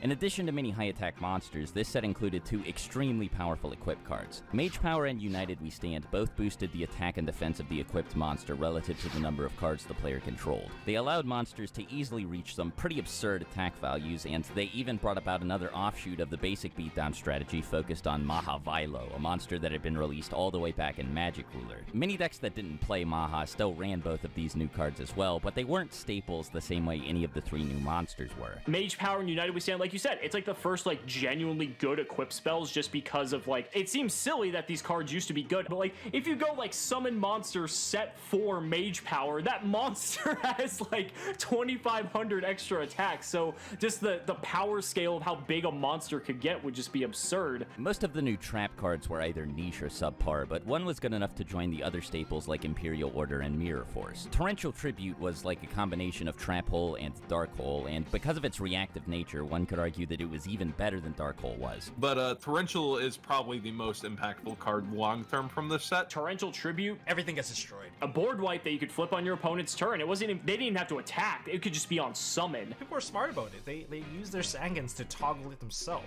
People had to learn how to play around that card. Again, it kind of created the heavy storm dynamic where you had to be more conservative in thinking and respect your opponent's back row, because it's like, if they have Torrential, I might just lose the game. So a lot of the times you might see older Yu-Gi-Oh players not playing into it by overcommitting to their board and summoning a second monster. They might just poke with like whatever monster they have on the field, because if they have the possibility of not running into Torrential, they're not going to. And so that, again, it just taught players to be very conservative. Jar of Greed and Magic Cylinder saw occasional play as well, but neither came Magic close to offering the power Cylinder? of Torrential Tribute. What really pushed this month over the edge was the simultaneous release of Starter Deck Joey and Starter Deck Pegasus on March 30th. Though many of the best cards in both decks were just reprints from older sets, they each included one of the best cards in the game.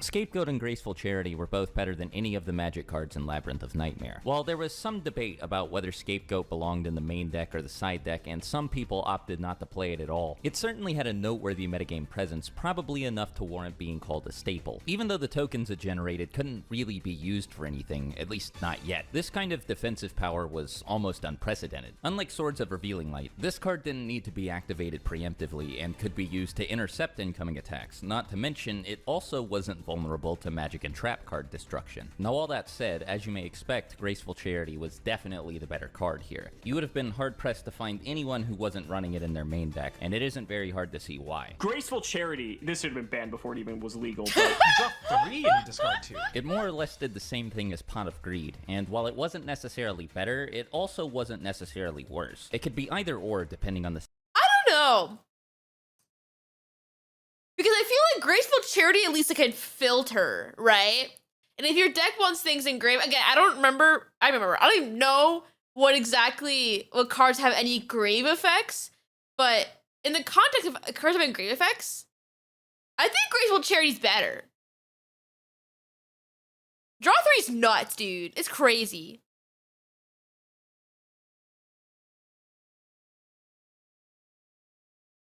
In the men's format, it's cracked and tier limits. Obviously, yeah, I would say, I guess, like, modern meta, it's objectively better, but no, I'm saying, like, what cards have graveyard effects in this time period, in 2003. I'm not saying in general.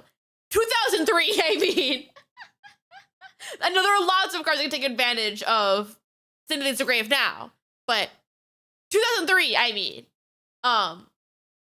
Right? I don't know if there even was anything that could take advantage of being sent to grave.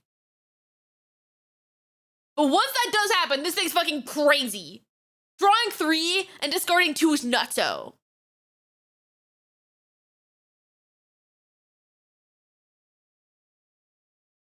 Not till later.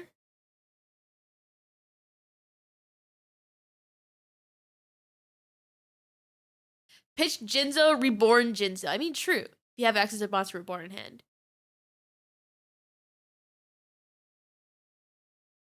I remember distinctly how crazy Graceful Charity is. When I did that stream with Tarot, that was, what's it? anime only cards, Grateful Charity went nutso. That card went crazy. No, I think we used Graceful Charity with Gage. I think it's when we did band only cards. I think we used Graceful Charity in that one. I think. I don't know. I've done so many like weird challenge videos. I forgot what card I played and what. It was with Gage. Yeah. That's crazy. Oh my god. Anyway, back to video. Situation, and the discard cost, while usually a drawback, allowed players to do a lot of things that Pot of Greed didn't. Let's say you drew like Monster Reborn off Graceful Charity, but then you could like discard the Jinzo in your hand and Monster Reborn the Jinzo. Like, that's so powerful. And just for simplified Yu-Gi-Oh back then, it was just taking the game to a completely another level. And as if these cards hadn't already done enough for the game, just a little over a week later, Stairway to the Destined Duel shook things up again by introducing 2 more staples to the card pool. Each copy of the game included a promotional pack, and all of these packs contained the same 3 cards. One of them was nothing more than a collectible for fans of the anime, but the other 2 seemed like they were tailor-made for competitive play. Harpy's Feather Duster more or less speaks for itself. This was the Raigeki. Wait, the debut of Harpy's Feather Duster was a fucking GBA game? That's crazy. Actually, I guess that makes it funny, because isn't, what, in the Early Days collection, wasn't the promo in that also Harpy's Feather Duster? Right? That's crazy. I guess that kind of ties back to this. That's so cool, actually.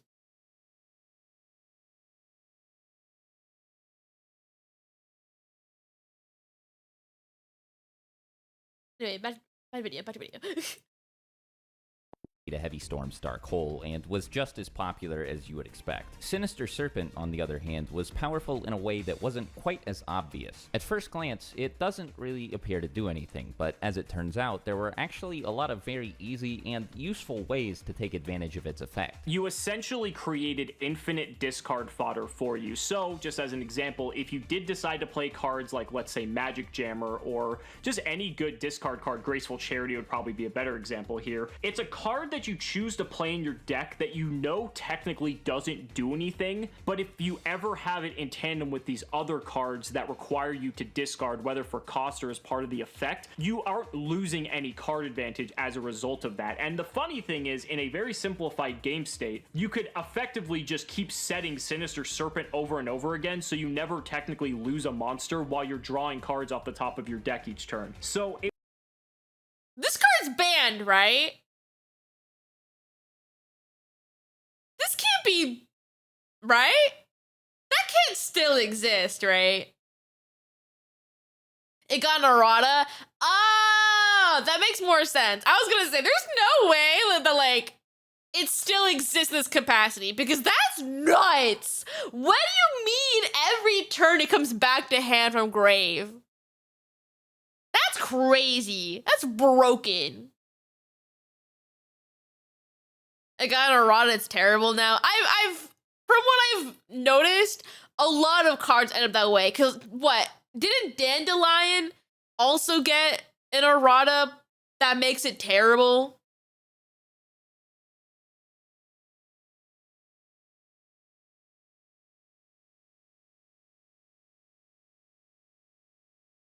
Dandy's banned? No, they got a retrain. Yeah.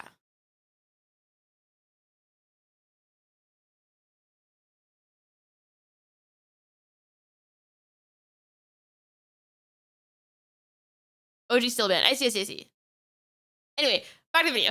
it was this really weird card, but it actually just made a tremendous impact on the game. As usual, most of the best new cards made their way onto the limited list. Between the 2 updates released in April and May, 9 total changes were made. Graceful Charity was the only semi-limited card, while Magic Cylinder, Sinister Serpent, Harpy's Feather Duster, and the 2 new equip spells were all limited. Sengen and Heavy Storm made their way to the limited section as well. In Sengen's case, because he, like Witch of the Black Forest, continued to get better every time new monsters were released. They just they power crept themselves as more good stuff came out. And in Heavy Storm's case, because Harpy's Feather Duster did the same thing it did. By this point, it was pretty clear that Yu-Gi-Oh! Was a much different game than it had been a year prior, but one thing hadn't changed, and that was that Beatdown was still the best deck around. Despite how many challengers had attempted to take its place, this was still the most popular and most powerful deck in the game, just like it had been back in May of 2002. The deck was a sort of ship of Theseus, though. It's hard to say whether or not it was the same deck it used to be, since pretty much all of the original pieces had been swapped out for new ones. At this point, the deck was certainly more control-focused, especially when compared to truly dedicated versions of the Beatdown strategy, but it still aimed to do the same thing: overwhelm the opponent with powerful monsters while using other tools like magic cards, trap cards, and effect monsters to control the game. It's also worth pointing out that even with Mechanical Chaser out of the picture, there were still plenty of expensive staple cards that a lot of players either couldn't or... This is nuts. Jinzo being $61? Gemini helping 47? Morphing Jar 128 is crazy. Everything else is like par for the course for like modern Yu-Gi-Oh, right? Like seeing a card be $20 is like not like weird. That's like fine, right? That's Yu-Gi-Oh. That's not a foreign concept to me. But Morphing Jar being $128. Crazy. Crazy. Yeah, everything in this list now is like a few cents. Like, depending on the printing, of course. I'm sure there's certain printings of these are like busted and expensive. But if print doesn't matter, yeah, I'm pretty sure all this is like dirt.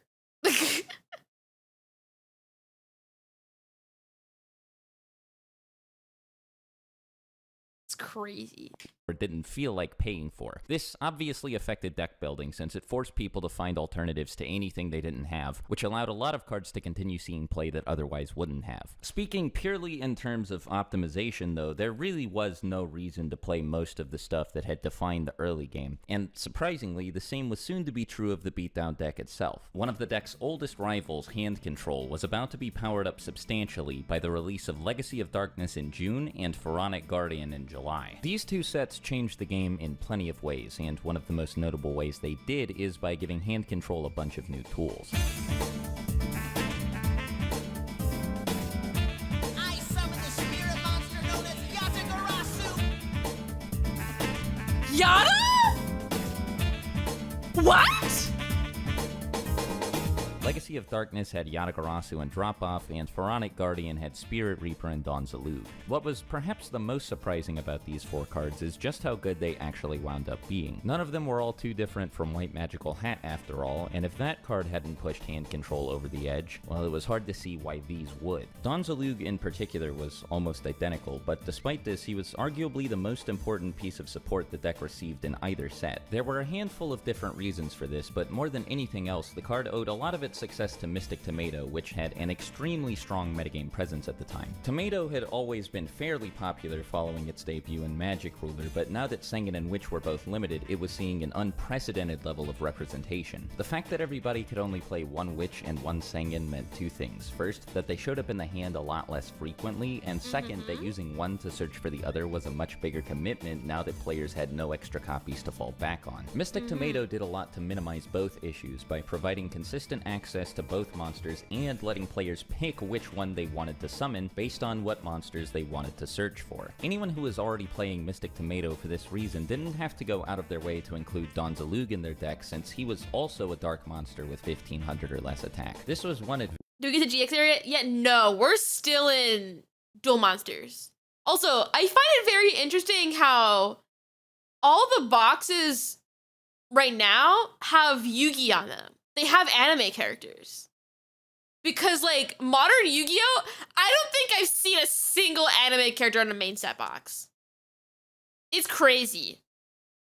Because, like, I know they do, like, what? Is it, like, Battle of Legends? I can't remember what the subname of the set is. But those have anime characters, but these are main sets. That's so weird. I guess we haven't had, like, a really... Actually, When was the last time like they had an anime character on the main set? Does anyone know? Like, when was the last time? Besides, like, the random sets we have now that are based on the anime.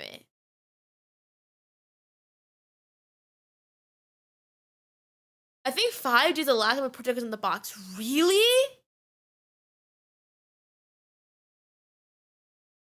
It only lasted 5Ds? I'm not counting Megatins either. Megatins are also like a side set. I don't count that. I mean main set. Soulburner isn't like a recent set, right? That's a side set too, right? I'm not counting side sets. They're like funky anime dedicated sets. That's not what I'm talking about. Main set, brand new cards. That's crazy. 5Ds?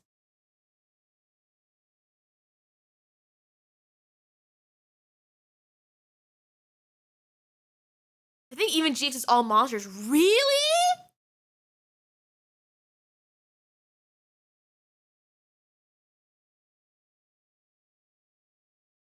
Yugioh is the only one for main set? What?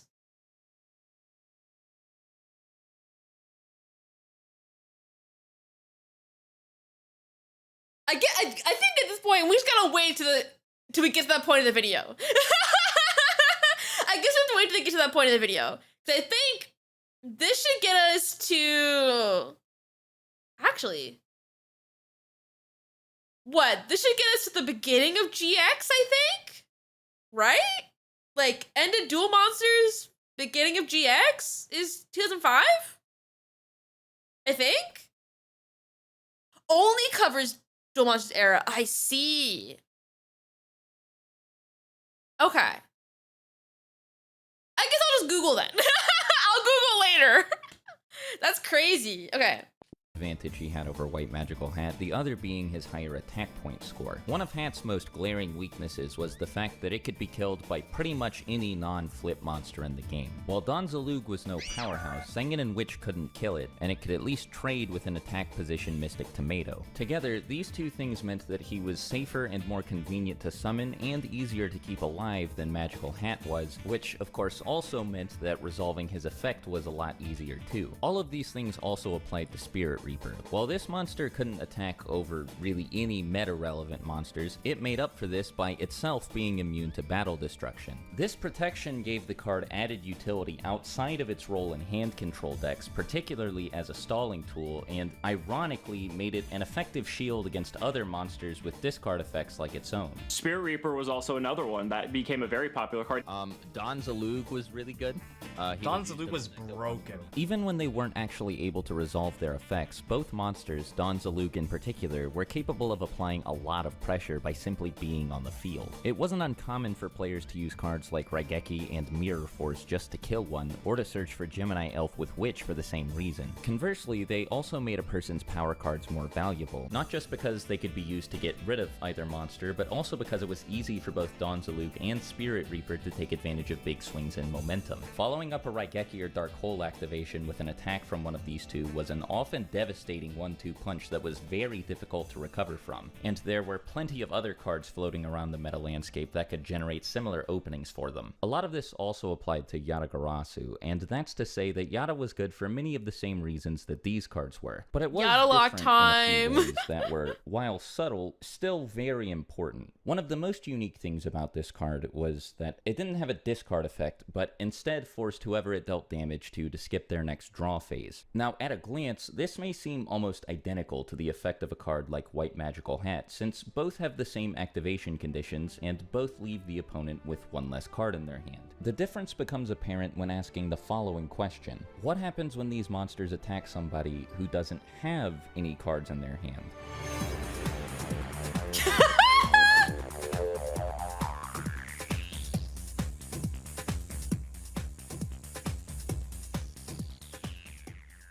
Due to the nature of their effects, there was actually a universal way to play around most of the hand control monsters already built into the game. Many players, upon seeing a Spirit Reaper or a Donzalug that they didn't have an answer for, would begin setting as many cards as possible from their hand to the field. These monsters, and even cards like Delinquent Duo for example, couldn't force someone to discard cards they didn't have to begin with after all. From a certain perspective though, you could say that's exactly what Yatagarasu did. This was the only hand control monster that could actually stop the player it attacked from getting a hold of new resources. Now, under normal circumstances, practically speaking, an attack from Yatagarasu wasn't any more devastating than an attack from Zalug, Reaper, or Magical Hat. If any of these monsters attacked the player with 4 cards in their hand, then after their next draw phase, they would still have 4 cards in their hand as opposed to 5. Where things diverge a little bit is what happens when these monsters attack somebody who doesn't have any cards in their hand. In 3 of these 4 cases, the effects won't actually do anything, and the attacked player will have 1 card in hand after their next draw phase. In Yatagarasu's case, however, after the draw phase, the attacked player's hand will still be empty. This player, now completely out of resources, would, under normal circumstances, not be able to do anything to protect themselves from being attacked by Yata on their opponent's following turn, and so their draw phase would be skipped again on their next turn, then again on the turn after that, then again on the turn after that, over and over and over until they finally ran out of life points.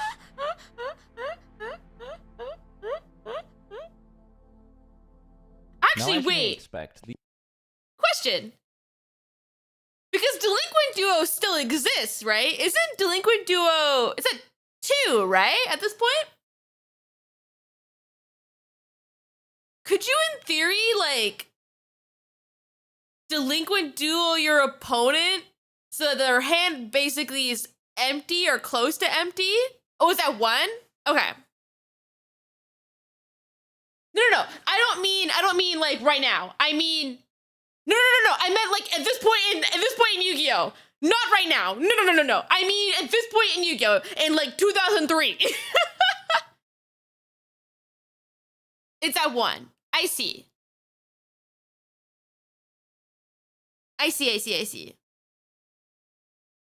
It's at 1. Okay. I was gonna say, if it's at 2, couldn't you in theory like Delinquent Duo, if you open 2 in theory, because it's not once per turn, just like rip their whole hand and then Yata lock them and they just sit there?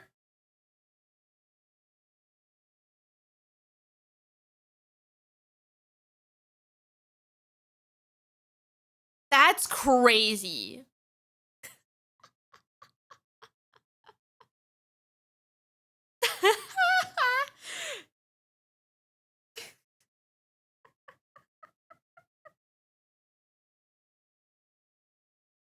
Actually, give me 1 second. I'm gonna grab another bottle of water. Be right back. Oh, wrong one. There we go. Be back.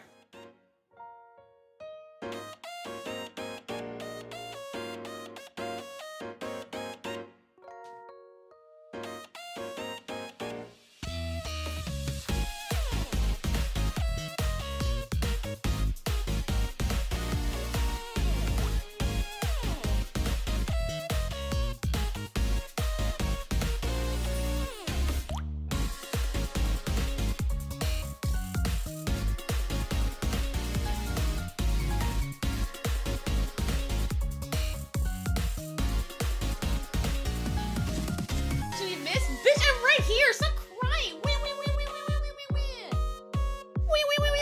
this crying. Oh my god. Anyway, I'm here. Hi. I'm back. Anyway. Bye video.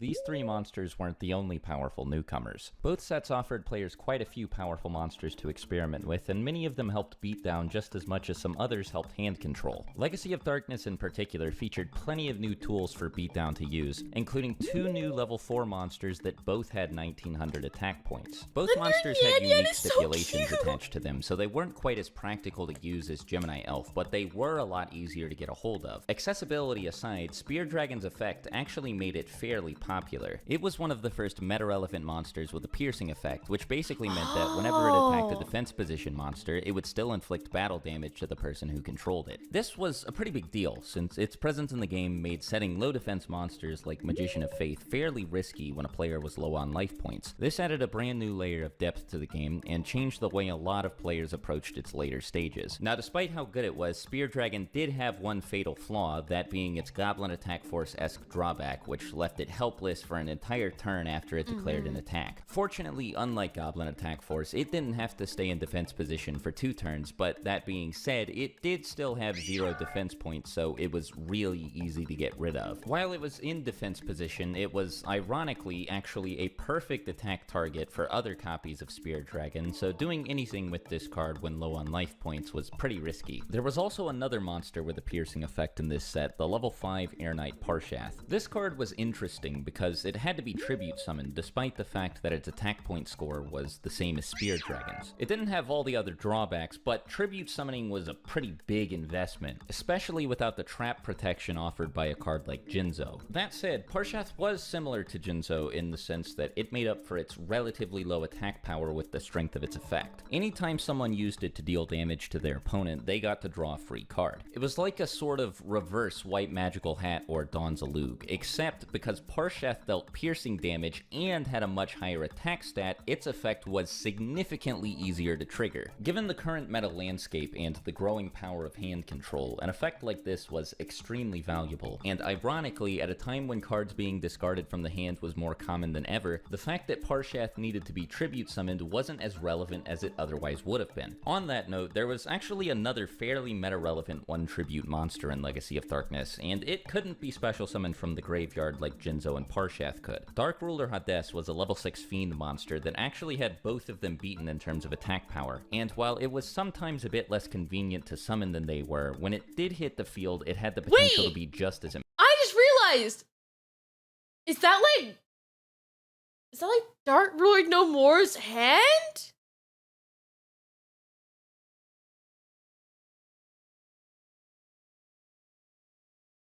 Is that Dark Ruler No More?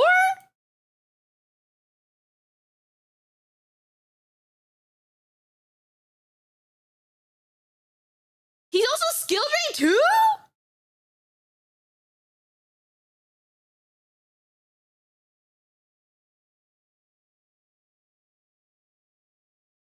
Now he's no more.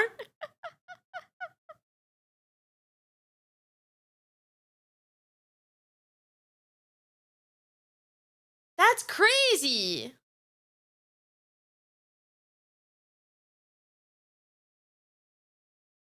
He has a lot of lore? That's crazy. Okay. Anyway. Impactful. Any monster with an effect that triggered when that monster was destroyed by battle could be negated by Hades, and at the time, that included the overwhelming majority of meta-relevant effect monsters. Sanguine Witch, Morphing Jar, Cyber Jar, Mystic Tomato, Nimble Momonga, even Maneater Bug, all of these cards essentially got reduced to normal monsters if they were destroyed by Hades. This was one of the most oppressive effects in the entire game, not on the same level as Imperial Order or Jinzo, but still enough to win games almost by itself. The fact that it couldn't be recovered if something happened to it did hurt its viability, and unlike both Parshath and Jinzo, it couldn't be searched by Witch or Sanguine, but it was still popular enough to have a known meta presence. In terms of sheer raw attack power, Hades was one of the most powerful one tribute monsters in the entire game, second only to Summon Skull. Yeah, it had 50 more attack points than Jinzo, first of all. That's massively important. But he wasn't...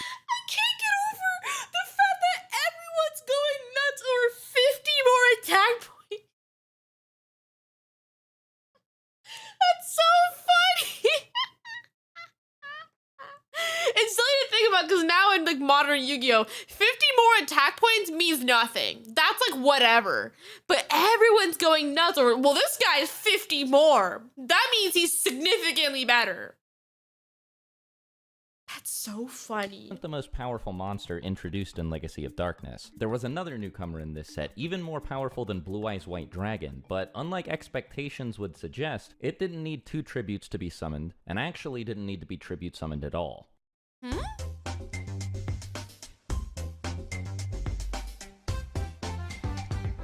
Nurse Esper! As powerful as he was, Hades was totally eclipsed by Injection Fairy Lily. This card took the design philosophy of cards like Dark Elf and Goblin Attack Force to a brand new extreme, allowing players to trade 2,000 life points for a temporary 3,000 attack point. Oh, it's boost wrong during nurse, either might player's be. turn. This made her significantly more powerful than any and all meta-relevant monsters at the time, and she was a lot easier to summon than any monsters that could come close to competing with her thanks to her low level and base stats. Yeah, it pretty much outclasses almost everything in terms of like attack points. It is a bit high risk because you are paying 2,000 life points to activate the effect.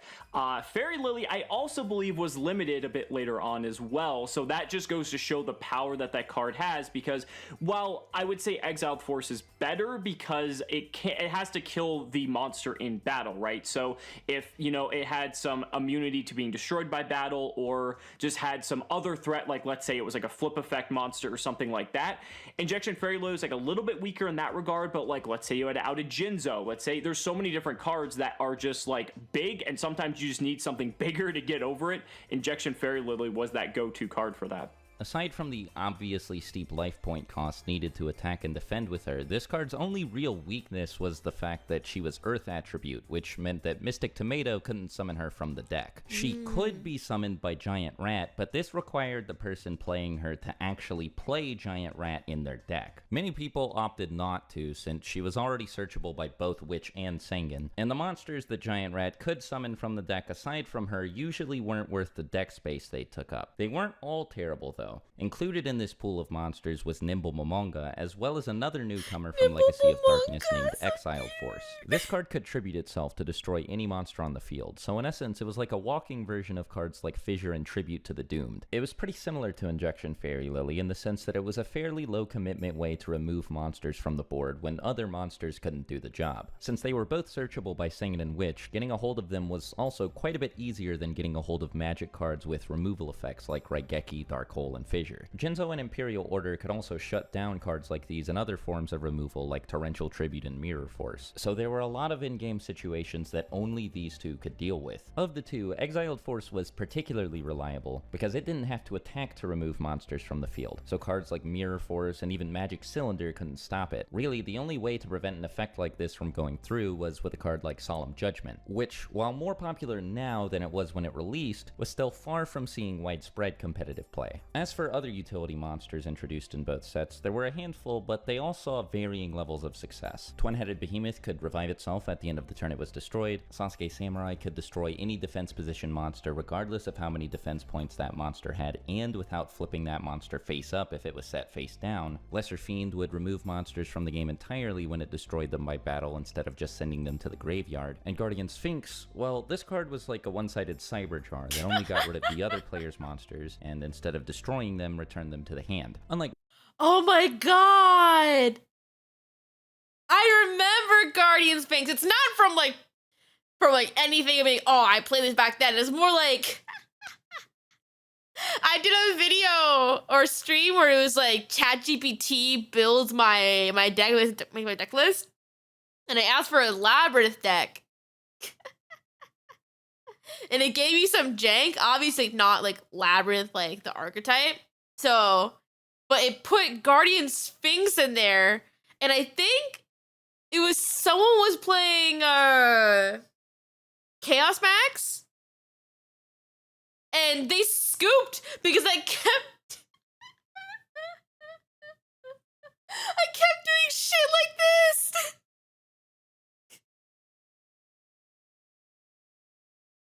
Like most other flip monsters, though, Guardian Yeah, I Sphinx's actually went with effect the wouldn't deck. activate if it was attacked and flipped face up. Rather, it needed to be flip summoned, which, coupled with the fact that it needed to be tribute summoned, made it a bit less consistent than cards like Cyberjar. It was still very powerful, though, especially because the effect could be used more than once, but it wasn't nearly as popular as Cyberjar had been and still was. Speaking of Cyberjar, though, there was actually another brand new jar monster introduced in Legacy of Darkness, and it was without a doubt the most annoying one yet.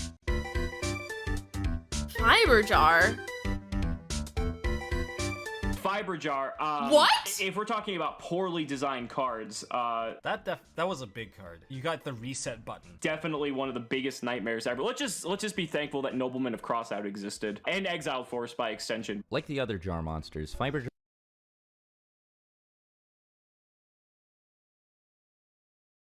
player shuffles all cards from their hand, feeling graveyard into deck, then shuffles.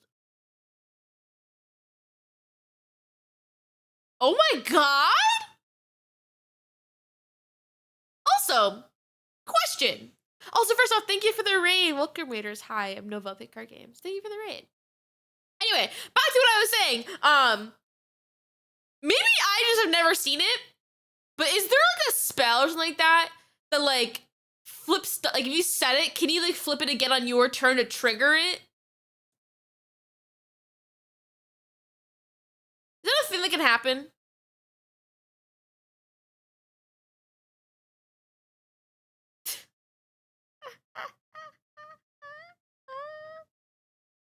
That's crazy.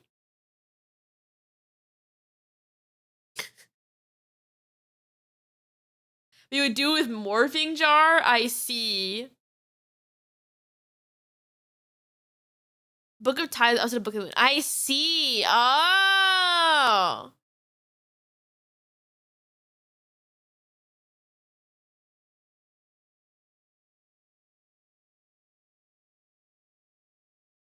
That's... This is so dumb!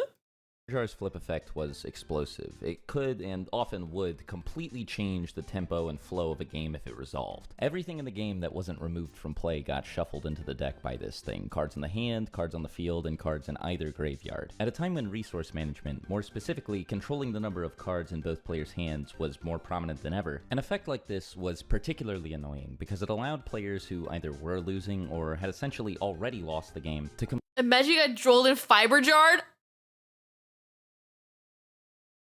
That's foul. That's foul. Actually, wait. I can't remember. Is droll only affects your opponent, right? It doesn't affect yourself too. No, right? I can't remember. It's both?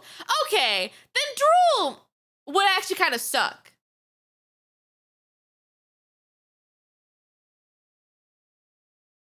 Droll chained to this is actually kind of terrible. It'd be foul. It'd be fucking... But also suck. Okay.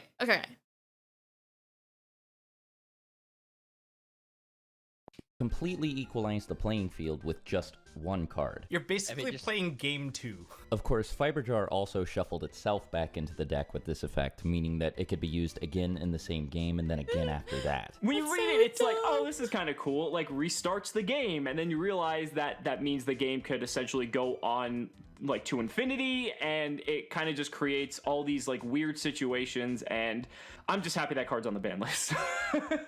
The prominence of hand control cards, even outside of dedicated hand control decks, ensured that this card became a staple almost immediately after its release. It was easy to use, and it was an extremely effective comeback tool, arguably more so than both Morphing Jar and Cyberjar. Plus, it was also searchable by both Witch and Sengen, who, as mentioned earlier, could be summoned from the deck by Mystic Tomato, so in the event that things did start to go south, getting a hold of this thing usually wasn't particularly difficult. There was also a surprising lack of reliable ways to counter it at the time. Exiled Force and Sasuke Samurai were the only searchable ways to destroy Fiberjar without allowing its effect to resolve, and this likely contributed to the fact that along with Fiberjar and Yatagarasu, Exiled Force was one of the most popular cards introduced in either Legacy of Darkness or Pharaonic Guardian. Most of, as a matter of fact, the overwhelming majority of staples added in both sets were monsters, but there were a handful of new magic and trap cards that managed to shake things up a little bit. Out of nearly 100 Book of Moon, my beloved? Legacy of Darkness and Pharaonic Guardian, these three saw the most immediate tournament success by a wide margin. Book of Moon was the least popular card here, but it was still played by a large portion of the player base due to its immense flexibility. It lacked the obvious power and explosiveness of cards like Raigeki and Pot of Greed, but as a quick play magic card that could be used on monsters from either side of the field, there was a stunning amount of different ways that this card could be used. Ring of Destruction was the standout card here. It was the staple of both sets. Anyone anyone who had the card played it. You either had this card or you didn't. If you had it, then you would win. If you don't have this card, unfortunately, you're always at the mercy of someone's Ring of Destruction. It has such quick timing, you can activate it whenever you want, and if you're about to lose, you can force a draw. Its purpose was pretty simple. It was meant to remove annoying monsters from the field, and it could even end games altogether with the burn damage it inflicted. This burn effect was actually extremely relevant because the card could destroy monsters from either side of the field. If the situation called for it, it could essentially enable any monster to attack twice by destroying them after they dealt damage to another player's life points. This wasn't some sort of niche interaction either. This combo was very practical and very deadly, and was used to end games all the time. Mirage of Nightmare was the weirdest card here, and overall one of the weirdest cards in the game at the time of its release. Mirage let whoever activated it draw up to 4 cards, but during their opponent's standby phase, and depending on how many cards they already had in their hand.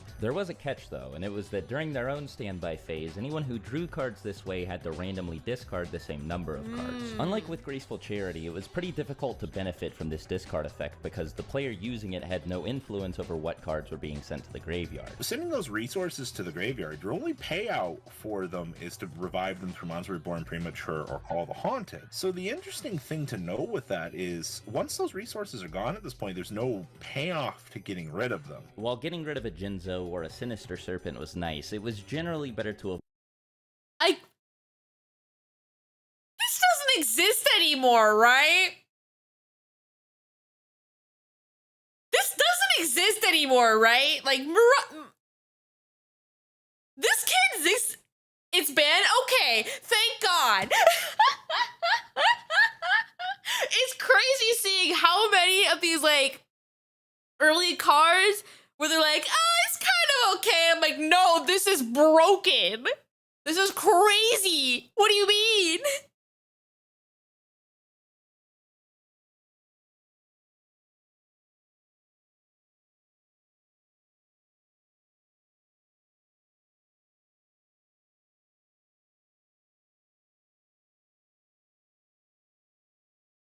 It's crazy.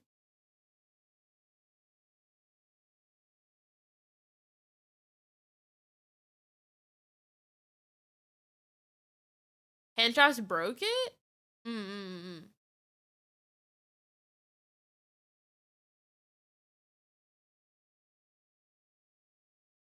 Okay. avoid having to discard cards altogether with this effect, because of, again, the lack of control the player had over what they discarded. The card saw tournament success in spite of this for 2 reasons. First of all, the ability to draw 4 cards at the same time was excessively powerful, especially at a time when cards with hand destruction effects were all over the place. Second of all, there was actually a way to bypass this discard effect, and that was by destroying the card before it could resolve properly. Since Mirage was a continuous magic card, it had to stay on the field for anything it wanted to happen to actually happen. So just about everyone who played it also took to running 2 or more often 3 copies of Mystical Space Typhoon which they could use to destroy it, something that wasn't particularly common before this point. Since Typhoon was quick play, it could be used during the draw phase or the standby phase to destroy Mirage before it could force the player to discard anything. Mystical Space Typhoon had plenty of other applications outside of this specific interaction as well, so the people who played this combo usually didn't feel like they were losing anything by playing these additional copies of the card. If Imperial Order was set beforehand, it could also be used to negate Mirage's discard effect during the standby phase. So especially when considering all of the other cards with draw effects in the game and the fact that Mirage allowed the player to draw up to 4 at once, it was pretty standard to see it together with one of the cards that could stop its discard effect. Both sets made a handful of other notable additions to the game, like Pharaonic Guardian's Gravekeepers and Legacy of Darkness's Warrior type support, which was the foundation for something that would eventually go on to become known as the Warrior type toolbox. But for now, decks built to focus on concepts like these took a backseat to beatdown and hand destruction decks, which were at the time, without question, the 2 most powerful and most successful decks in the game. As was standard by this point, each set's release brought with it an update to the limited list, one in July for Legacy of Darkness and one in August for Pharaonic Guardian. Together, these updates made a hefty number of changes, and between them, many of the new staples ended up in the limited section. Graceful Charity was also limited in August, which was a pretty big but not necessarily unexpected change since nearly every successful tournament deck had included 2 copies of Charity for as long as they'd been allowed to. The July update also semi-limited 4 new cards from Legacy Legacy of Darkness, and the August update took Limiter Removal and Backup Soldier off the list entirely, but these were comparatively minor changes. Most players agreed that the limits specifically were pretty significant, which was especially important because these changes were going to be enforced at an upcoming tournament that was, well, it's difficult to properly convey the magnitude of something like this, especially compared to the extent of what the majority of Yu-Gi-Oh! Players had experienced by now, which was a typical weekend at locals. This upcoming tournament was a bit more high profile than that.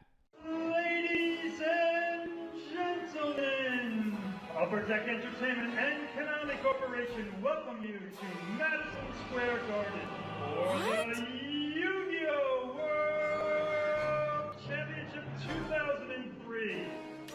Announced on June 30th of 2003, the World Championship was an invitational tournament featuring 18 players from all around the world. The participants were all either national champions or top-ranking players on the game's official leaderboard, which kept track of player scores based on their performance at smaller tournaments. All 18 of these players had already proven that they were among the best in the world, so it goes without saying that this was, up to this point, the pinnacle of competitive Yu-Gi-Oh! Altogether, the deck lists submitted by the players paint a clear picture of the contemporary metagame. Control and Beatdown were the decks to look out for, and were the only decks represented at the World Championship. This was the perfect opportunity for Hand Control and those who believed in it to prove what it was really capable of by putting itself to the test against the deck that had defined the game for the past year and a half. To say that the Hand Control players were successful in doing this would be an understatement. Almost all of the Beatdown players at the tournament were eliminated during the first round, and those that did make it to round 2 were playing Beatdown Control hybrids. None of these players would go on to win a single match during the tournament's top 8, leaving Control as the only deck represented from the semifinals onward. There was no room left for doubt at this point. Beatdown had been completely obliterated, and Hand Control had taken its place as the new best deck in the game.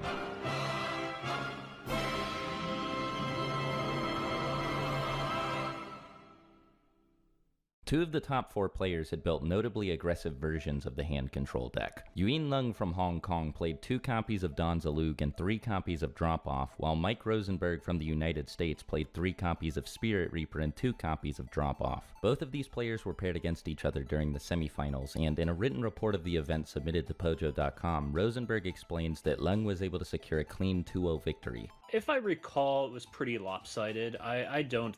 Actually, question. Do any of these players from the original, like, World Championship still play? Does anyone know? There's only, like, what, 16 of them? So it should be easy to find them, right?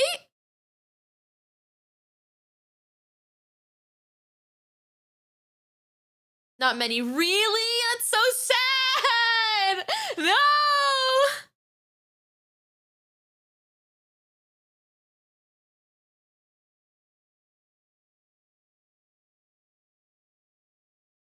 Maybe Time Wizard events? Maybe.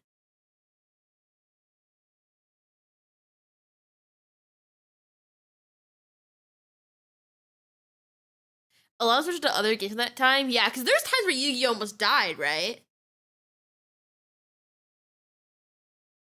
Yeah, I wouldn't blame them if they stopped, but like, it's still kind of sad, you know what I mean?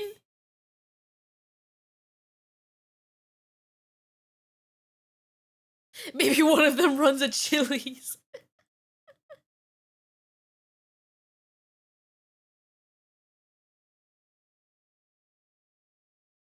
Yeah, I still play. Shut up, dual logs. Anyway, back to the video. think I had a very good matchup against him, honestly. He was just a better player. I felt like I was pretty fortunate to get through as many single elimination matches as I did. And I like, it's really hard for me to recall what the details were. I do not recall having a close match against him. After the semifinals, Rosenberg would play against Hui Tao-soon, also from the United States, to determine who would come in third place. The match that would determine the champion was between Yuin Lung and Shigeki Kitamura from Japan. The first two games were decided by Ring of Destruction. In both cases, it allowed the person playing it to push for immense damage all at once with just a single monster. Kitamura won the first game, and Lung won the second, though something worth mentioning about Game 2 is that it was extremely long because Fiberjar's effect resolved 4 times throughout it. I just recall the two casters who were doing announcement for those who were like watching from the big screen in that tournament venue, you could hear them incrementally getting more tired as they talk about a fiber jar flipping and basically resetting both of what these decks are trying to do with both hand control. As the last two had been, Game 3 was extremely intense, but was ultimately decided by a late-game heavy storm played by Lung. This allowed him to safely attack for game, winning him both the match against Kitamura and the title of world champion. Mike Rosenberg, meanwhile, secured a third-place finish by winning his match against Huai Taosun, meaning that both of these highly aggressive builds of the hand control deck went completely undefeated at the world championship aside from their lone run-in with each other. Something Rosenberg's deck lacked in comparison to Lung's, however, was the consistency provided by playing Mystic Tomato. Lung and Kitamura both played 3 copies of the card, and they were the only players at the World Championship who did. Even Upper Deck's official coverage of the tournament made note of this, remarking on the power of, to paraphrase them, the heavy deck manipulation provided by Witch, Sangan, and Mystic Tomato. Lung and Kitamura's success at this event would make playing Mystic Tomato, and to be more specific, playing 2 or 3 copies of the card significantly more popular going forward. Something else that played a role in Yuin Lung's victory, though, was his side deck, which was more well tuned to the competition than anyone else's in the room. It didn't help me that, like, my side deck was also, I mean, frankly speaking, it's kind of a joke. When you look at those cards, I wasn't utilizing it nearly as much since I was pretty all in on the hand destruction strategy, and he just knew how to utilize a side deck when I really didn't. So that was the biggest challenge. I was winning really heavily on the back of just the hand control strategy being so good, and a lot of competitors, even in the SoCal scene, like, it was an era where you didn't have a lot of information unless you had a leg up with stuff like the OCG, and you were learning from metas that had already kind of developed. And so, like, it's really just that main strategy carried a lot to the point that I didn't need to rely on side decking skills, and he absolutely had a side deck plan. Lung's side deck was notably anti-hand control, which may speak to his experience as a player of the Yu-Gi-Oh! Official card game, or OCG, the version of the game originally released in Japan and other parts of Asia before it was localized in the rest of the world. For context, the cards from Legacy of Darkness and Pharaonic Guardian had all been playable in these regions since May of 2002, meaning that the players from these regions had already seen the effects that these cards had on the metagame a long time before the World Championship. Seeing as he was now the World Champion and also had an extra year's worth of insight and experience, many players opted to copy his deck entirely, side deck and all, given the fact that it was obviously very powerful. Even aside from players building replicas of Lung's deck, hand control saw a notable spike in popularity after the World Championship, though due to the fact that it included many ultra and secret rare cards like Dawn Zalug and Yatagarasu, Beatdown continued to see plenty of play at the local tournament level. For once, though, it wasn't because it was the best deck in the game, but because it was the easiest to play and the cheapest to build. As Robert Smith wrote during his official coverage of the 2003 World Championship, the emergence of this deck hails a new age in Yu-Gi-Oh! As the best monster in your deck isn't always the one with the highest attack value. This certainly seemed to be the case, as hand control's total dominance was unquestionable at this point. All that remained to be seen was whether or not things would stay that way when the next core booster set came out. Magician's Force was released exactly 2 months after the date of the World Championship, and just over a month after the start of the 4th season of competitive play. One thing that's noteworthy about it is that it was the first set to use the term spell card instead of magic card. This was due to legal reasons that aren't relevant to the competitive history of the game, but it is important since from here on out we'll be referring to these as spell cards. Funnily enough, none of the new spell cards were really that good anyway. All of the worthwhile cards in the set were monsters, and many of them were ironically spellcaster type. First of all, the set featured 2 more level 4 monsters with 1900 attack, the ultra rare Luster Dragon and the super rare Skilled Dark Magician. Since they were both lower rarity, they weren't nearly as cost prohibitive as Gemini Elf, and neither of them had any stipulations the way that Thunder Nyan Nyan and Spear Dragon did. The only thing that kept them from truly replacing Gemini Elf was the fact that they both had more than 1500 defense points, meaning Witch of the Black Forest couldn't grab them from the deck. There was another level 4 1900 attack monster in the set that didn't have this issue though, a card that was, for multiple reasons actually, measurably better than Gemini Elf. Actually, when do we get to our first fusion monster? Well, I guess that it already exists at this point. It's just like not meta. But when do we get to our first relevant fusion monster?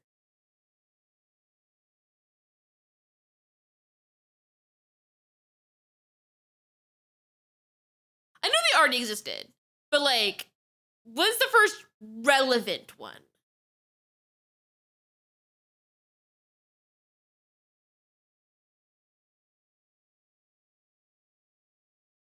soon. Okay. I'll trust.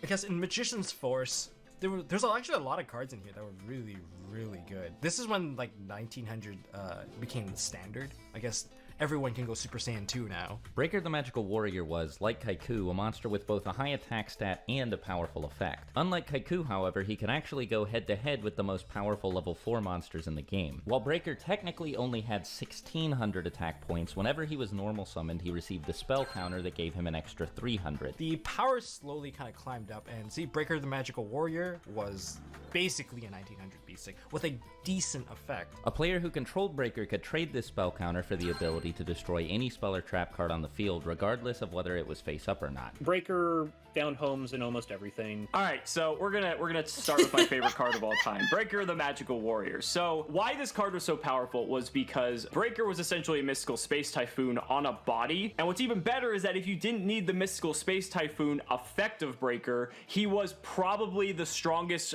normal summon in the entire game because he would be 1900 attack, and that only lost to like very specific things or removal. Breaker is, in my head, I think one of the few cards that actually like has its effect named after him. People would summon Breaker and they would say break the back row. I think that just kind of goes as a testament to just how just the legacy and the impact that card really had in the game. Breaker couldn't hog the spotlight all to himself though, because there was another level 4 effect monster in this set that caught people's attention almost immediately. It didn't have 1900 attack points, but what it could do when it hit the field made this practically a non-issue. All of a also had fucking tribe infecting virus. What? The king. Tribe infecting virus had all the makings of a staple monster. It was good for all the reasons that Exiled Force was good, but was better in a handful of ways due to multiple advantages. It had more attack points, could destroy more monsters at once, and didn't leave the field when it used its effect. It also wasn't once per turn. And you can tribe your opponent as much as you want as long as you have cards in your hand. Unsurprisingly, Tribe was one of the most popular cards in the set and immediately became a metagame staple alongside Breaker. When the ban list was updated in November, these were the only 2 cards added, and both of them were limited. I feel like a lot of these cards are just disgusting in the context of 2003. Or no, are we in 2004 yet? No. We're still in 2003. This is foul circa 2003. Oh my god! Oh, we are 2004? Anyway, this is foul. This is disgusting. Wait, which searchable? How is it searchable on which? I thought which wanted darks. Wait, no, Mystic Tomato wanted darks. What is which? Oh, which is oh right, it's defense. Oh my god, you're right. It is such from which. That's so bad. Oh my god.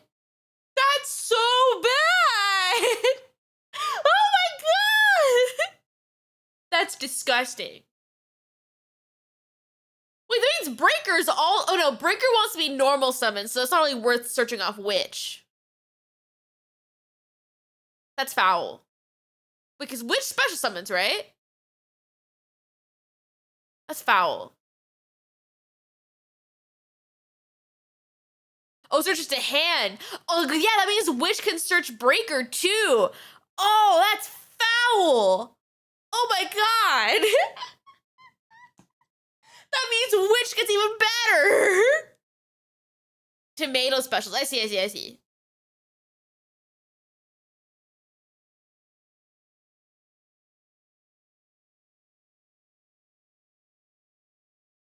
Oh my god, that's foul.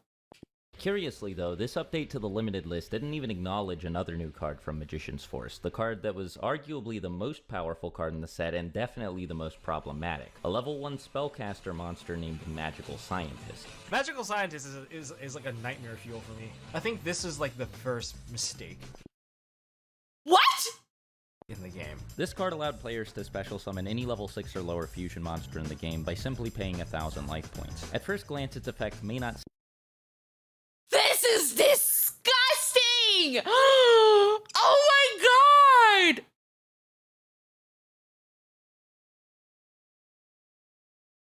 We're already at is foul.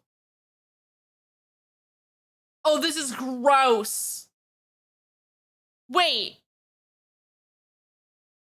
Is he's searchable off Witch too, right?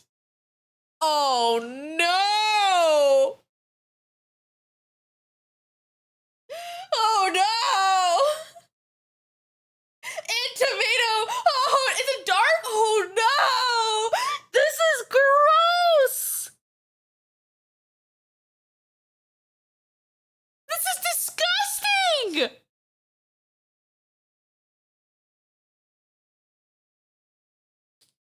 This is foul. This is horrendous. Oh my god. Seem all that strong because the monster it summoned couldn't attack directly and was returned to the extra deck during the end phase. Well, the thing is, it's not once per turn. No! It introduced the notion of first turn killing. FTKs, they're just random strategies that appear every now and then. This was Team kind Sam. of the first rendition where you're able to just shoot your opponent to death with a catapult turtle. Did you use this? Yes, I did use this against Gage. I did. But it wasn't in the context of 2005 or 2004. Wait, are we in 3? No, we're in 2003. We're in 2003. I keep getting like confused on which year we're in. We're in 2003, right? In the context of 2003, this is disgusting. This is gross. In any year, magical scientist is gross, right? But the fact that it's illegal and you can see this and you can search it is gross. This is so bad.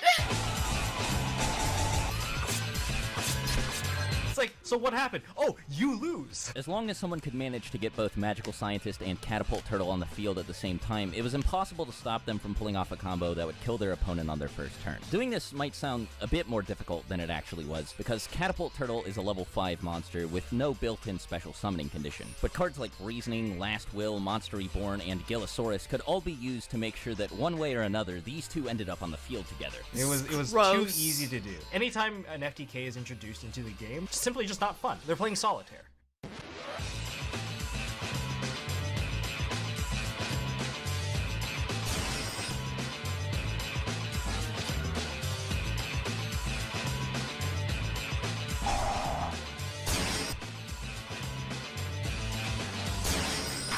The only thing that the Magical is Scientist foul. deck really lacked at this point was consistency. At the time of Magician's Force's release, the accessible card pool was fairly limited in what it could do to streamline the process of getting a hold of the pieces needed to perform this combo. So while Magical Scientist FTK didn't dethrone hand control, it almost immediately established its presence in the metagame, and Magical Scientist himself was actually a welcome addition to mini hand control decks. He was Oh a my searchable way to God. access pretty much any level 6 or lower fusion monster in the game, which, as one would expect, was extremely valuable. While the monsters he summoned couldn't attack directly, there was nothing that stopped them from attacking other monsters, and a lot of the fusion monsters he could summon had extremely powerful effects. Thousand Eyes Restrict could get annoying monsters like Jinzo off the field, Dark Balter the Terrible like Hades could deal with flip monsters, or monsters like Mystic Tomato, Sanguinar is Witch, so and Ryu Senshi foul. could protect the player from threatening trap cards like Mirror Force, Magic Cylinder, and Ring of Destruction. So the release of Magician's Force didn't change anything as far as hand control being the best deck was concerned. If anything, it had just made the deck stronger with these 3 new staple cards. It did introduce a handful of cards that saw some experimentation at the local level, but none aside from these 3 that had immediate, long-lasting effects on the metagame. It did not have a ton of relevance on the tournament scene, sans like This the is 3 that so were listed. bad. Which, to be fair, one of them did introduce a new deck. Like there were some things that like aged pretty well, and I think people toyed around with some cards. Marionette was another one of them, I think. Yeah, like it wasn't particularly good. There's a lot of cards that people tried to build around locally, but they weren't exactly successful. Marionette, I think, was one of the ones that stands out to me at the local tournament scene,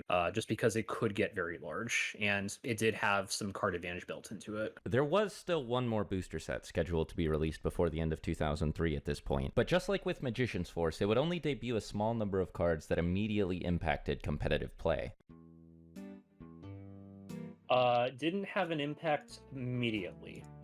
Definitely had much more of an impact later. Dark Crisis was rather a minor set. With the exception of a few cards, I think notably DD Warrior Lady had the most relevance in local tournaments at that time. Released on December 1st of 2003, Dark Crisis was the first core booster set that didn't really have an immediate effect on the tournament scene. The set wasn't terrible, and did feature a handful of decent cards, but only a handful. The standout among them was DD Warrior Lady, a card similar in function to DD Warrior Lady? Whenever this card battled another monster, whether she was the one attacking or the one being attacked, she could remove herself and that other monster from the game entirely. Because there were already other monsters with similar removal effects in the card pool at this point, like Exiled Force and Tribe Infecting Virus, she wasn't totally game-changing, but she was good enough to become a metagame staple and find her way into most deck lists. One advantage that she did have over both of them was that her effect could be triggered during either player's turn, which made getting her off the field without another removal effect pretty annoying. Yeah, she was very good, very protective. DD Warrior Lady, what differentiated it so much from Exiled Force is one of the biggest downsides of Warrior Lady is that you have to go to your battle phase, right? But one thing that Warrior Lady did very well that Exiled Force did not is the fact that it could banish or remove from play in old terms whatever it was attacking into. And why that was so unique is because you could deny your opponent's Sangan, for instance. There's just so many different cards that you could just banish and ensure they didn't hit the graveyard so that, for instance, they couldn't resurrect it, it wouldn't get an effect because it didn't hit the graveyard, so on, so on. And also it had a very decent stat line as well. It was 1500 attack, so like it wasn't tiny, so it even just held up pretty well on its own, and it just created another interesting dynamic for the game. At the time of the set's release, DD Warrior Lady was overwhelmingly its most popular monster, but one of the set's secret rares, Vampire Lord, caught the attention of many players as well. One of the things that made playing him so enticing was that Pharaonic Guardian included a lot of cards designed to support zombie-type monsters, the most notable of which being Pyramid Turtle. Pyramid Turtle was pretty similar to all of the attribute summoners that made their debut in Magic Ruler, but instead of summoning monsters of a specific attribute with 1500 or less attack from the deck, Pyramid Turtle could summon any zombie-type monster from the deck as long as it had 2000 or less defense points, and this, of course, included Vampire Lord. Playing this engine was, in theory, a pretty easy way to get a monster onto the field capable of dealing with just about anything that didn't need to be tribute summoned. Since he also revived himself whenever he was destroyed by a card effect, permanently dealing with him was actually pretty tough. Vampire Lord was kind of, it was one of those cards that was really annoying to deal with unless you had something like, funny enough, DD Warrior Lady, because as long as it kept going to the graveyard by card effect, it didn't have like, it was a 5-star monster and it wasn't like the highest stats, but it was annoying enough that it warranted needing some sort of option to deal with it, because again, like, this is what we were saying earlier when we talked about Pharaonic Guardian. Zombie decks were starting to kind of come up a bit, and people were like looking to Vampire Lord as like a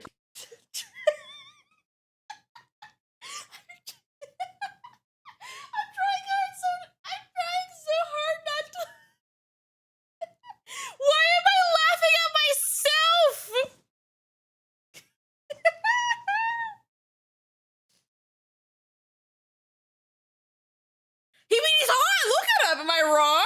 Look at him.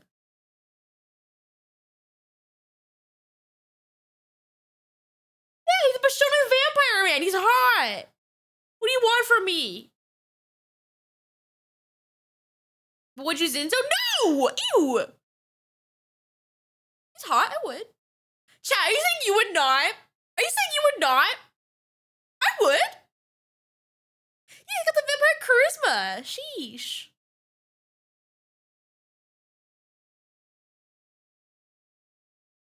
Oh, 100% would. See? He's hot.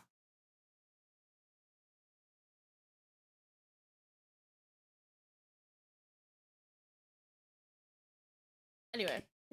Also, Vampire Lord's effect that a lot of people overlook of sending cards from the deck to the graveyard was actually pretty big, because you have to think, when we're back in the old Yu-Gi-Oh days and like the 10 to 15 spells in their deck are like all really, really good, and you force them to send a spell to the graveyard, it's not like instant card advantage, but like it's forcing them to get rid of one of the best cards at their disposal straight out of their deck. So it was not only just a persistent threat, but it was also slowly draining your opponent of resources, and just a very solid card all around. As good as he was, though, Vampire Lord didn't have the same metagame presence as DD Warrior Lady, and was really only being experimented with at this point. Vampire Lord people played it when they probably shouldn't have. Dark Crisis did also feature another level 4 1900 attack monster, one that was easier to get a hold of than both skilled Dark Magician and Luster Dragon, and, unlike both of them, actually searchable by Witch of the Black Forest. Archfiend Soldier was the first true budget alternative to Gemini Elf that didn't come with any caveats or drawbacks, cards. This set actually had a lot of decent like commons and easy to access cards. All the best players have 1900 B6. Well, I guess most of the rest of the public will also now get access to 1900 attackers. The spell and trap cards in Dark Crisis were mostly underwhelming, with a handful of exceptions. Sakuretsu Armor made its debut here, but only saw limited play due to the fact that Mirror Force was obviously superior. Immediately following its release, Butterfly Dagger Elma was probably the most talked about spell or trap card in this set. It was an equipped spell, but wasn't actually notable for what it did when it was equipped to a monster. The reason so many people initially had their eyes on this card was because of its potential ability to cause an infinite loop with its second effect. Gearfried the Iron Knight immediately destroyed any equipped spell that was equipped to it, and so if a player had him on the field and Elma in hand, they could activate the card infinitely since it would keep getting destroyed before adding itself back to the hand. Because Magician's Force had Wait, library exists at this point? Actually, who am I kidding? Zodi ain't doing shit right now, but oh my god. I don't know why. I thought library was also a newer card. What is this? I thought library was newer.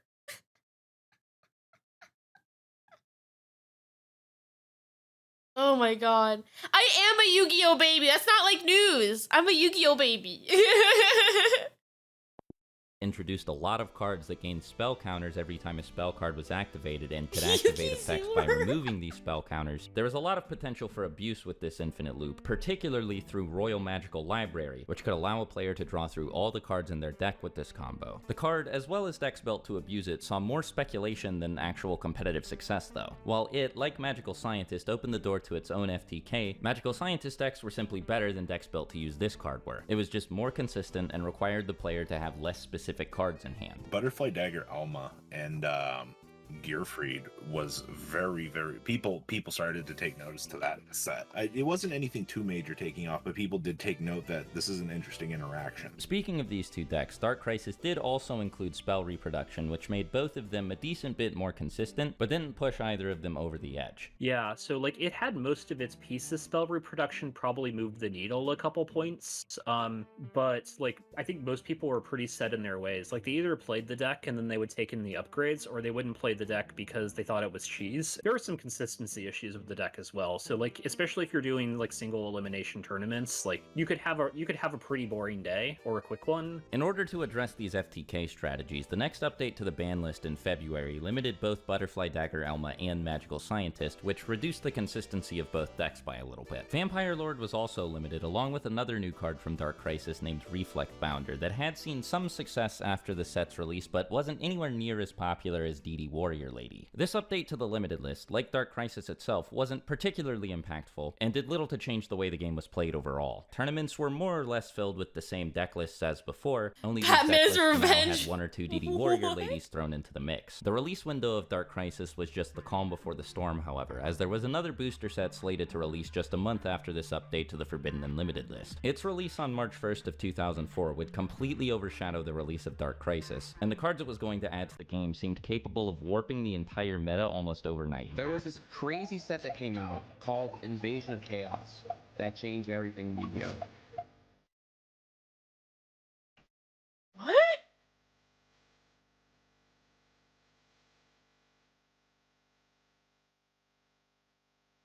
Invasion of Chaos is literally the reason why we have the Forbidden list. Yeah. Oh, I guess you're right. We haven't had a banned card yet. We may have talked about the graveyard being the resting place of most monsters, but no, now that is just their gas tank. Among other things, Invasion of Chaos introduced a series of monsters that could be special summoned by removing certain monsters in the graveyard from play. Two of these monsters in particular were, to put it lightly, a pretty big deal. You got Blackluster Soldier, you have Chaos Emperor Dragon. Both of these monsters have 3,000 attack, and they are special summons. They don't eat up your once per turn normal summons. You have a 3,000 attack monster that you can special summon for free. But on top of being big monsters, they had crazy effects. Blackluster Soldier had two effects. He could just, I don't even care what the effect is, dude.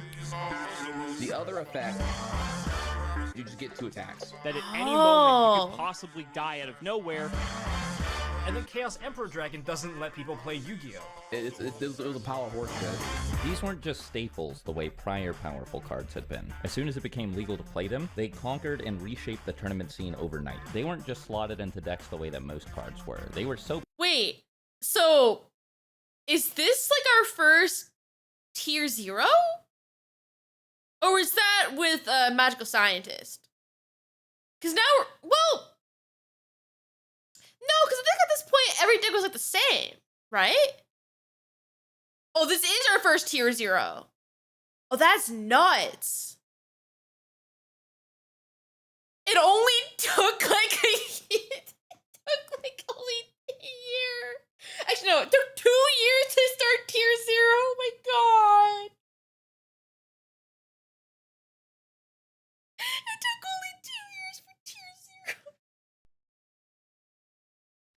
powerful that most people played them and changed the way they built the rest of their deck just to make sure they could use these two optimally. This gave birth to a brand new deck, of course, which most people simply referred to as Chaos. Most of the best cards in the game at the time were already light and dark anyway, so you just had these cards that naturally fit into your deck and would just incentivize you to want to play these overpowered cards. Moving forward, light and dark monsters became significantly more desirable, and while this did breathe life into some monsters that otherwise probably wouldn't have seen play, it also made staple cards that just about everyone was already playing better than they were in the first place. So rather than outright replacing many of the decks that were prominent before the release of Invasion of Chaos, the Chaos deck formed by combining these new Chaos monsters with these existing decks. In other words, truly pure Chaos decks were rare. It was more common to see decks like Chaos Beatdown, Chaos Zombie, Chaos Warriors, so on and so forth. More than any of these, though, there was one deck that synergized with the new Chaos cards particularly well. With the sole exception of Yatagarasu, all of the hand control monsters were either light or dark, and all of them could be summoned by their respective recruiter. On top of that, and perhaps most importantly, Chaos Emperor Dragon could fulfill the deck's win condition by itself. Invasion of Chaos hadn't brought with it the end of hand control, it had just made the deck stronger. Rather than allow itself to be made obsolete by the new Chaos engine, hand control merged with it, in the process creating one of the most dominant decks in the game's history.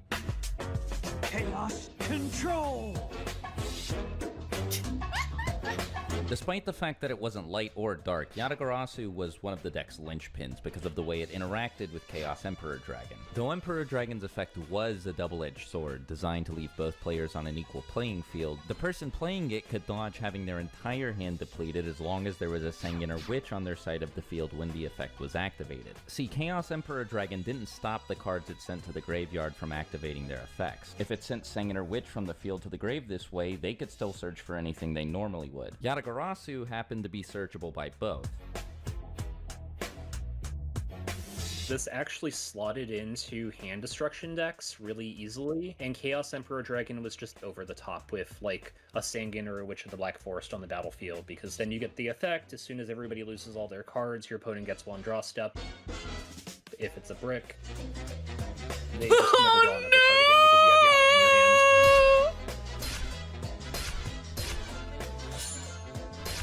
Oh, guess what? If you happen to have a Sangen or a Witch of the Black Forest on your field, just pay 1,000 and you can search Yatagarasu and just automatically win the game. It's because it introduced a lock into the game. A lock which is worse than... So this is where we get true Yata lock. Oh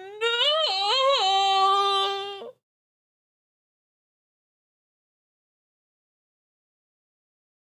This is so bad. This is so bad.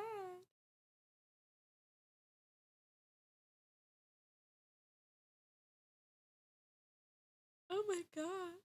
This is real Yata lock. Oh my god. Okay, anyway. Some people say worse than an FDK, but it's basically in the same realm of first turn killing someone. You lock them out of drawing. Like I said, those Chaos monsters were literally, they took all of the good stuff that we've had throughout the years, and they were the missing piece of the puzzle to kind of complete the trifecta of what we deemed one of the most toxic formats in the game. But there was no way these cards could actually change things that much, right? These were two unsearchable monsters. Sure, some people might build their decks around them, but the idea that they were going to completely change the entire tournament scene, well, that was just ridiculous, wasn't it? Within about a week of the set's release, Chaos decks were everywhere at both the local level and the regional level, but many players were skeptical of the viability of these new cards. There was already a decent amount of debate about whether Chaos was better than Control or vice versa, and while plenty of people were leaning towards Chaos, there were also plenty of other people who believed that non-Chaos builds of Hand Control were still the best decks in the game, and that things were going to stay that way as long as the cards that allowed the deck to function were legal to play. Classic Hand Control lists that didn't include either of the Chaos monsters continued to populate and perform well at regional events, as did non-Chaos versions of Warrior and Zombie, along with a few left field picks like Gravekeepers. All of these decks ran into the same problem. For some reason, they kept losing to Chaos.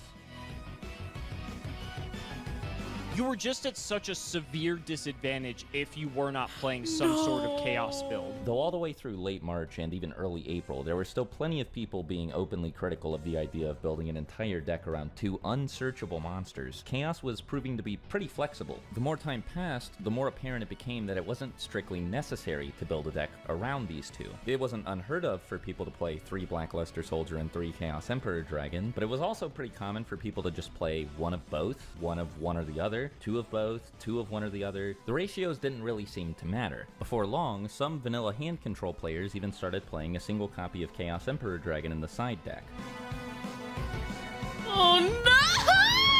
It's so bad! The cards just kind of fit into a lot of decks, especially Control. Not much, if anything, needed to be changed to include them. Though non-Chaos decks were still performing well, for example, at 2 different regional tournaments a non-Chaos Warrior deck came in first place, it was becoming more and more standard to play at least one Emperor Dragon or Soldier. By the middle of April, almost every Control deck had started playing one of both, and what little room for deviation existed at this point would be almost completely eliminated by the next update to the Forbidden and Limited list.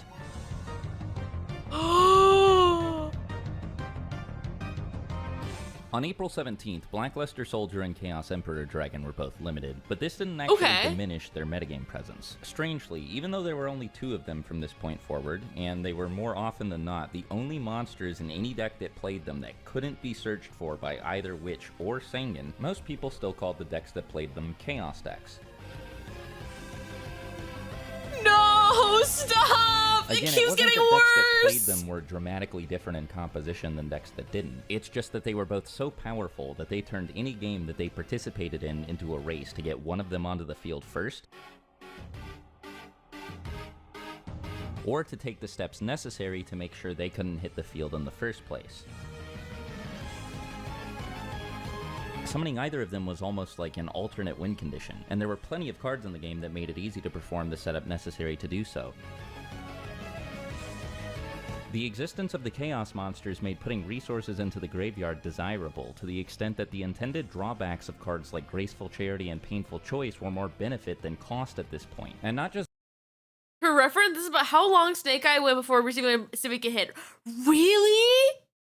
Oh my god, this is foul. This is so bad. these 2 monsters either. This set added 2 more high-profile Chaos monsters to the game. No, there's more! Stop! There's more! No!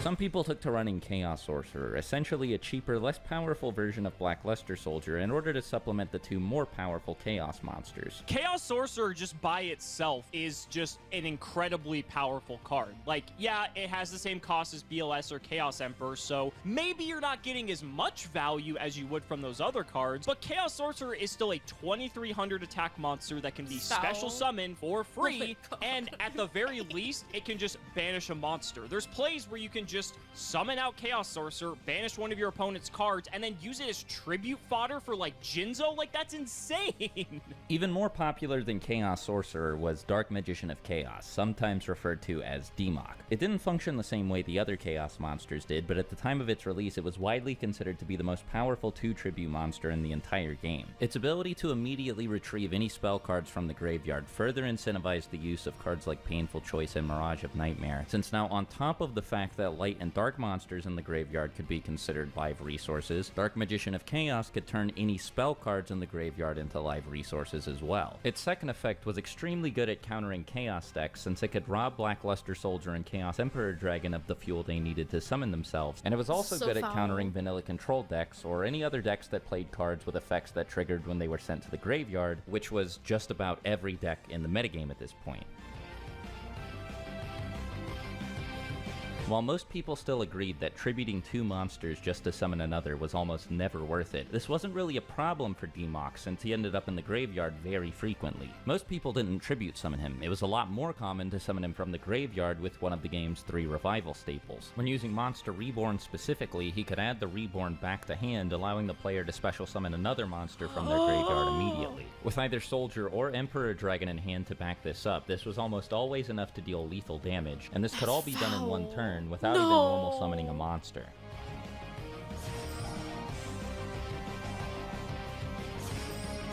This is gross. No. High-level play was accelerating to a breakneck pace, one where games could be decided in as few as 2 or 3 turns. Most people had more than enough draw power to make sure they saw one of the 2 Chaos monsters that early, and as soon as one of them hit the field, it was game over. As the format continued to evolve, it became clearer and clearer that the only way to compete with Chaos was to play Chaos, or to build a deck that could end games just as quickly as it could. Oh no.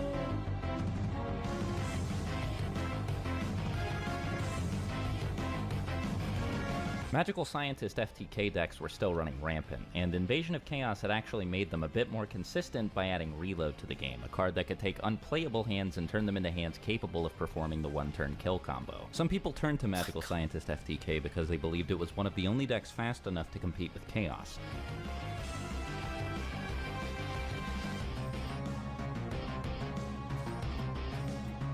This is foul, The bro. new set had also laid the groundwork for another similar deck by adding Manticore of Darkness to the card pool.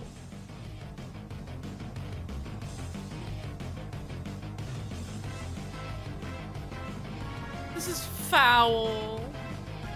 This Oh card my was mostly God. unremarkable, aside from its involvement in a loop where it could summon itself from the graveyard infinitely. Combined with Card of Safe Return, a card released all the way back in Labyrinth of Nightmare, this combo enabled anyone who performed it to draw through their entire deck in one turn if they wanted to. Neither deck was consistent enough to truly compete with Chaos, though.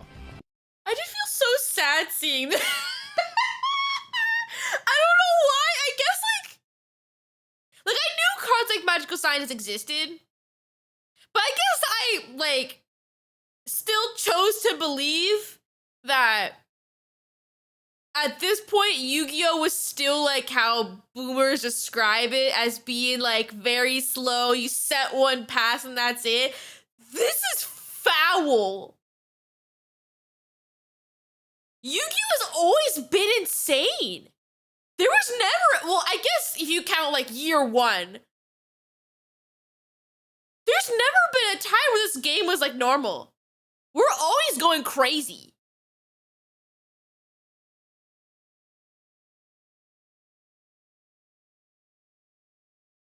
This is foul.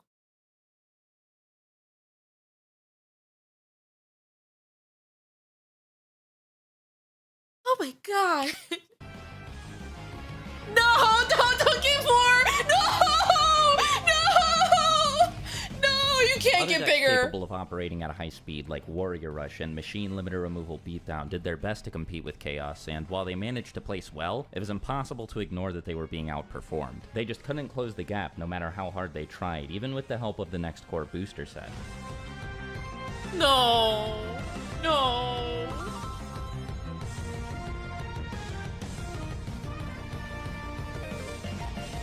Ancient Sanctuary was... Is this bigger than tier now? I think so. What's the highest percent? Does anyone know the highest percentage that tier was at an event? Like any major event, I mean. Because this is like nuts.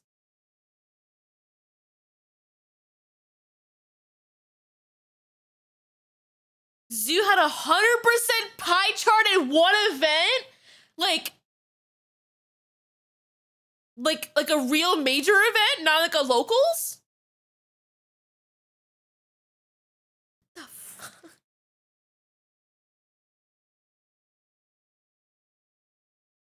what? That's foul. That's foul. Released on June 1st of 2004, but it was a total dud of a set. Only 2 of its 111 new cards saw any immediate success, and neither of them did anything to make Chaos any worse.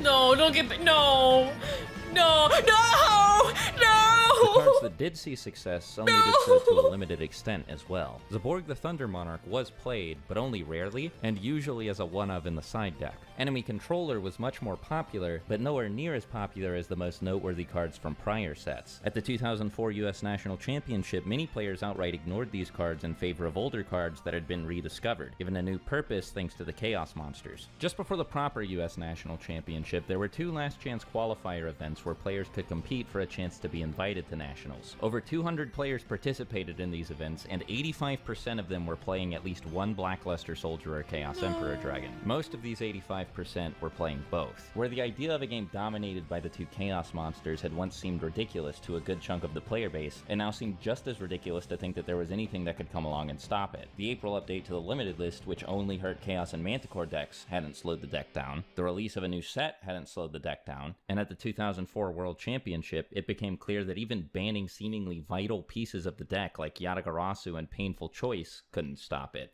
The World Championship, which this time was hosted on July 25th in Los Angeles, was a bit different than prior high-profile Yu-Gi-Oh! Events. This was the first official Yu-Gi-Oh! Event outside of regions where the OCG was played that didn't use the TCG's ban list. Since cards were released in the OCG well ahead of the TCG, the OCG's Forbidden and Limited list needed to be different to reflect this. All the way back on March 1st of 2004, at the same time Invasion of Chaos was released in the TCG, the OCG released an update to the Forbidden and Limited list where multiple cards were actually placed in the Forbidden section. Many of these cards were staples, or at least considered integral to Chaos's ability to function. This ban list, with all 10 of these banned cards, was used at the 2004 World Championship, and so for that reason, it's a bit difficult to judge the viability of certain deck builds or tech choices, but regardless, the ban list update didn't actually seem to affect Chaos's representation at the event. Just like at the US National Championship, about 85% of the decks present were Chaos decks, including the decks built by all of the players who made it to the top 4. All 4 of these players,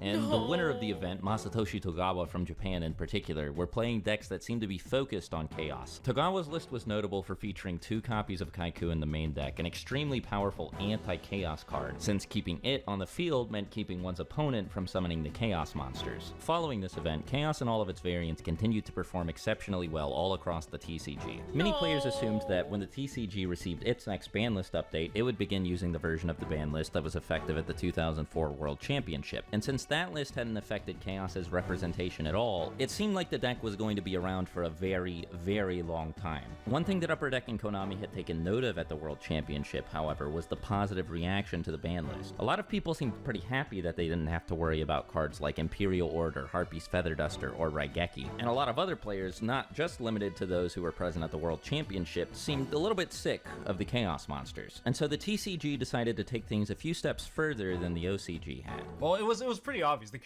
There was a major breakthrough after Invasion of Chaos, which was the very first ban list.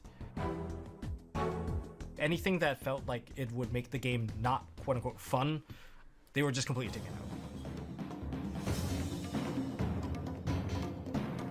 On August 25th, through a somewhat unorthodox update to the Forbidden and Limited list, it was announced that 13 cards would be forbidden starting October 1st. The game would stay as it was for just over a month, and during this period, Chaos continued to dominate as expected. At what was then the largest Yu-Gi-Oh! Tournament ever, with nearly 1,200 players, a European event named Battle City Amsterdam, every single player in the top 8 was playing both Blackluster Soldier and Chaos Emperor Dragon, and 6 of these players were also playing Yatagarasu. While the August announcements had upset a few people because, well, frankly, if the October list looked anything like Upper Deck said it was going to be a total bloodbath. To a lot of people, something like this was starting to look pretty necessary. The game was approaching an event horizon of sorts, something conveyed extremely well by the fact that just a week after these changes were announced, but not officially enforced, at a massive tournament with exponentially more player attendance than any tournaments before it, the decks created by the top 8 players there all shared at least 20 of the same cards. The game was facing a serious diversity problem, or lack lack thereof, one that only something this drastic could fix. To say that it did change the game when these bans finally took effect on October 1st would be a massive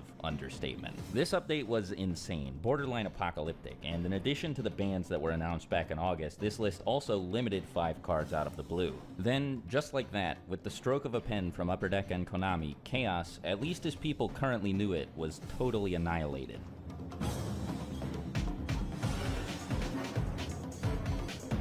Oh my god! Along with the rest of the metagame. Oh my god! To say, this changed things a lot. Many of these cards were in a league of their own in terms of popularity, to the extent that the term staple doesn't do them justice. It can be... That's like most of everyone's deck? Oh my god! Hold on.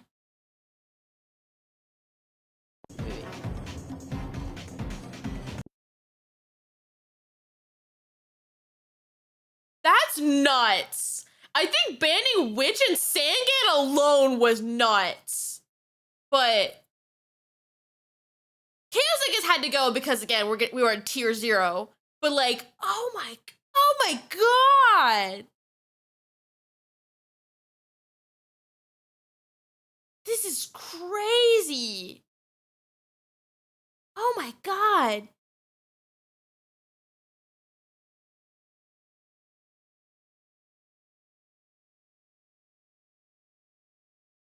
Yeah, true. Missing Tomato's safe, but like Yada's dead. Case Ever Dragon's dead. Sangan's dead. Witch is dead. Graceful is dead. This is so. Well, this is not bad. Like it's bad for the game. This is good. But we're like, oh my god.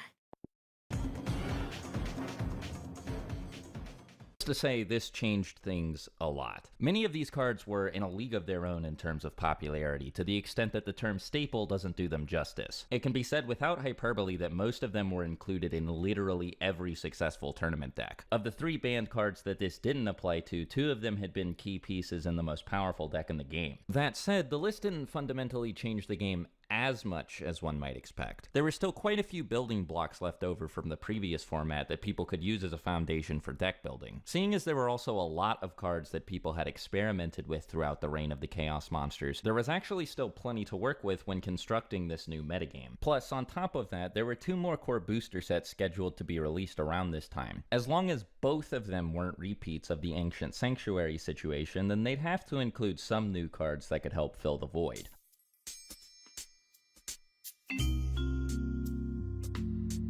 Soul of the Duelist was released on October 1st, the same day these ban list changes took effect, and the next set, Rise of Destiny, wasn't far behind. It came out just 2 months later on the 1st of December for most TCG players, though some regions, like France and Spain, received the set even earlier on the 1st of November. These sets both shared the same major issue, which was that they were mostly filled with lackluster cards. There are many things about them that are arguably more interesting than the cards they added to the game, actually. Soul of the Duelist was the first TCG booster set to follow the OCG's release structure. The OCG's core sets had always brought less cards to the table than individual releases in the TCG, and that's because the TCG had always combined 2 of the OCG's smaller packs into 1 larger pack. The packs didn't actually contain more cards inside them, but drew from a larger card pool. Since this was the first set to be a 1-to-1 import of an OCG set, Soul of the Duelist surprised players by only adding 60 new cards to the game. It also removed secret rares entirely, which in theory meant that many of the set's better cards would be easier to obtain. The thing is, the set really only had 1 good card, and that was Mobius the Frost Monarch. With Feather Duster banned and Mystical Space Typhoon limited, spell and trap removal had become much more scarce than many players were used to. This card allowed players to easily destroy multiple cards in their opponent's back row, which made it a popular side deck option moving forward. But that was it, really. Ojama King and Sandwich were decent cards that could be some.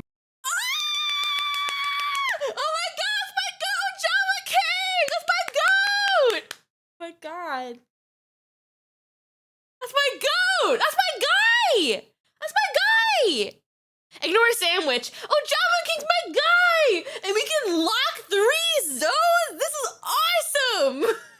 Summoned with Magical Scientist, and there were some other cards in the set that saw experimentation. Oh, right, because Magical Scientist didn't die!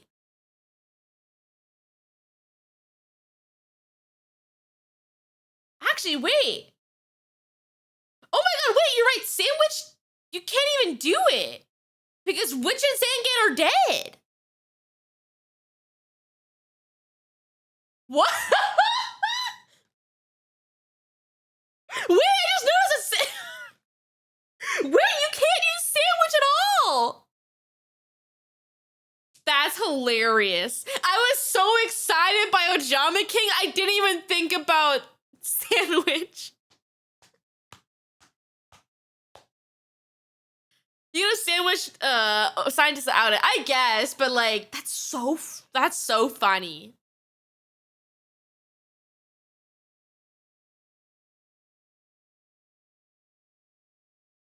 That's so funny.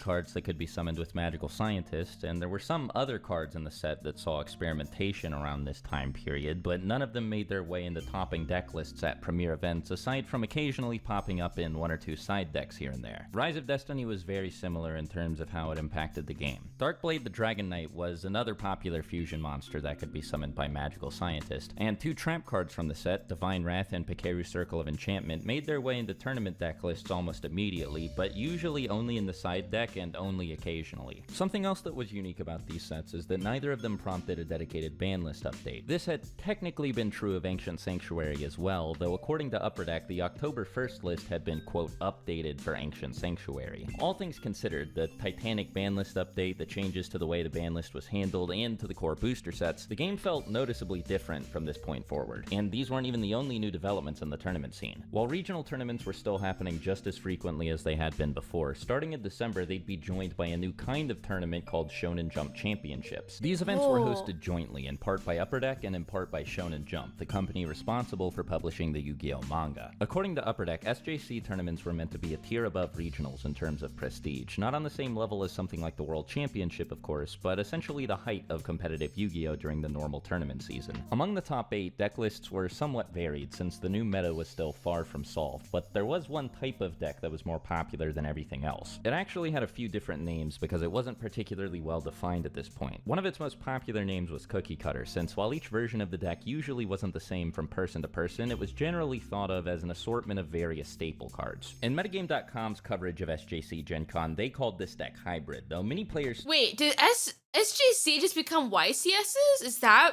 what this is? Or did they just, like, were they a whole different deal?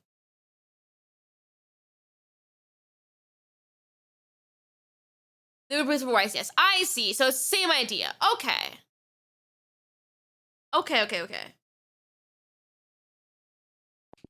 still called it Chaos Control because it almost always played Black Luster Soldier along with a suite of light and dark monsters. The deck's identity and game plan certainly weren't as clear as those of prior decks like Beatdown, Control, and Chaos, but most players knew they were looking at it when they saw it. This deck, whatever it was, took up 6 of the top 8 spots at SJC Gen Con, and all 6 of them were playing Black Luster Soldier, in addition to 21 more of the exact same cards. 29 of the same cards can be found in at least 5 of the 6 Cookie Cutter main decks, 31 in at least 4, and 37 in at least 3. Given how much all of these lists had in common, it was pretty much impossible to deny that this deck did have a unique identity, even if it was one that was much less pronounced than most players were used to. The remaining 2 top 8 players were Henry K playing Magical Scientist FTK and Miguel Flores playing an Earth deck. Miguel's deck was pretty similar to the other Cookie Cutter lists in a lot of ways, so in order to distinguish between the 2 of them, it wasn't uncommon to call the more popular version of the deck Cookie Cutter Chaos and to call other non-Chaos versions of the deck Cookie Cutter blank, in this case Cookie Cutter Earth. One thing that's particularly striking about the deck lists here is the lack of cards from Soul of the Duelist and Rise of Destiny. Some of them were present, but the tournament was dominated by cards from March of 2004 and earlier. The only deck present in the top 8 that significantly benefited from any new cards was Magical Scientist, which was made even more consistent by the newly released Serial Spell and by Monster Gate from Ancient Sanctuary. Dark Magician of Chaos, Reload, and the slew of new fusion monsters with more than 2100 attack points didn't hurt either, so the Magical Magical Scientist deck present at this tournament was probably the most consistent version of the deck so far. Things didn't change too much in the coming months, at least not on a macro level. At the next 3 SJC events, which all took place in February of 2005, Cookie Cutter Chaos either maintained or increased the top 8 representation it had established at SJC Gen Con. Now, while the big picture metagame mostly stayed the same, the perception of all sorts of individual cards changed to varying degrees throughout this time period. All sorts of experimental stuff saw tournament success as the format continued to develop, and some of these cards even managed to catch on as key players in the metagame.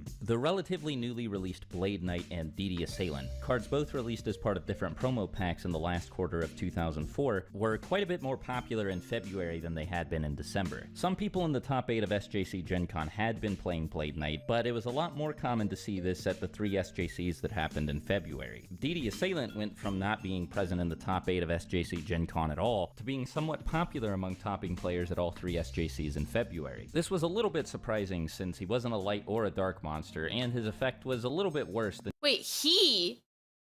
I thought DD Assailant was a girl. Oh no. I thought DD Assailant was a girl. That's a guy?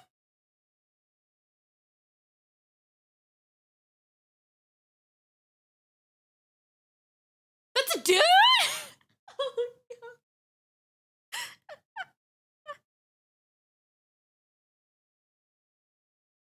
You thought Blackluster Soldier was a girl?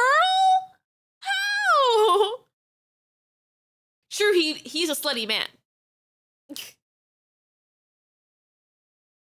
than DD Warrior ladies, but this definitely wasn't the weirdest meta trend of early 2005. With Mystical Space Typhoon Limited, the combo of using Mirage of Nightmare together with it had become significantly harder to do, but nobody actually wanted to stop playing Mirage of Nightmare, so it became fairly standard to play a copy or two of Emergency Provisions just to destroy the Mirage and keep all the cards it allowed the player to draw. This was the only thing that generated any interest in this card from tournament players, though. A card named Metamorphosis from Pharaonic Guardian also kept popping up here and there, usually just as a one-of in the main deck. Now, this card hadn't been completely invisible since its release back in 2003 or anything, but it had never been at the forefront of the metagame. A few months after it was added to the card pool, Magical Scientist was released, a searchable way to summon a bunch of fusion monsters all at once without losing any card advantage. Metamorphosis forced whoever was using it to tribute a monster first, before they could summon the fusion monster. This was a 2-card investment, since the Metamorphosis itself had to be used, and it had to take a monster off of the field with it. Compared to Magical Scientist, who stayed on the field after using his effect, this felt obsolete, like a needlessly bigger commitment. More people started experimenting with it in 2004, after the release of Invasion of Chaos, because one important thing that was better about it than Magical Scientist was the fact that it kept the fusion monster it summoned on the field permanently, at least until the monster was destroyed. This was important for a couple of reasons. Like, first of all, it was a lot easier to put a monster summoned by Metamorphosis into the graveyard than it was to put a monster summoned by Magical Scientist into the graveyard. Usually, the monsters summoned by Scientist ended up in the extra deck. It was possible to get them into the graveyard, just not particularly practical. There were also plenty of good fusion monsters that had really good effects while they were on the field. Effects that were good regardless of whose turn it was. The best examples of this were Thousand Eyes Restrict and Last Warrior from Another Planet, cards that were significantly more impactful if they managed to stay on the field for more than one turn. Now, by 2005, Magical Scientist wasn't searchable anymore because both Sengen and Witch were banned. Plus, now that players didn't have to worry about both Blackluster Soldier and Chaos Emperor Dragon together in the game at the same time, Yu-Gi-Oh! Had slowed down enough to make a lot of the monsters that this card could summon viable control tools. Magical Scientist was still the preferred choice for summoning fusion monsters at this point, significantly more popular than Metamorphosis was, but this could only stay true, of course, as long as Magical Scientist was legal to play. The player base was expecting a new ban list update at any moment now, after all, and the last one had gone pretty far out of its way to get rid of any problematic cards, which most players agreed Magical Scientist was one. Magical the card was Scientist! definitely a relic of a bygone era that many players wanted to see gone, and well, if the promotional material for the next booster set was indicative of anything, it seemed like the game was more than willing to leave some aspects of its roots behind. For the first time ever, Yugi wasn't even on the cover of the next booster set. In fact, one of the Japanese posters advertising the set featured a totally different guy who looked like he was from an anime, but he definitely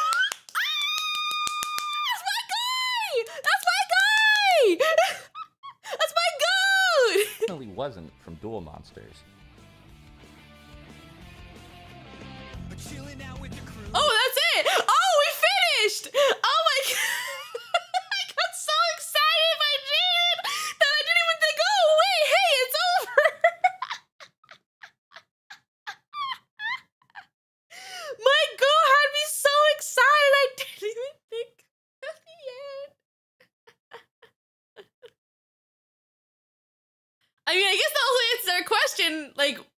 it stopped, and it was after Duel Monster. That's crazy.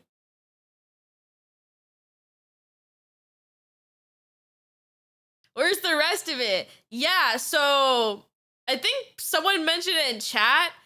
I guess the file got messed up for part 2, so we just never got part 2. Hit the channel post. Apparently it's still in production. Oh, let me look. Hold on. What? Let me check. In what? In the community posts? Let me look.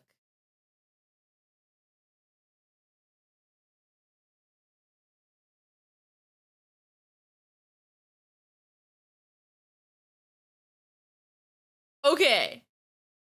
Last update we got was like a year ago, where he's still making it, so who knows? He had to start over? Oh my god.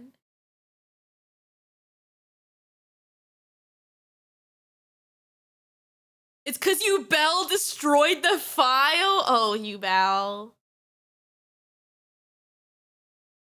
Oh my god, that's crazy though. I hope we get part 2 in like a year or 2. That's so sad though. That was so good though. Oh my god, I learned so much. I learned so much. Oh my god.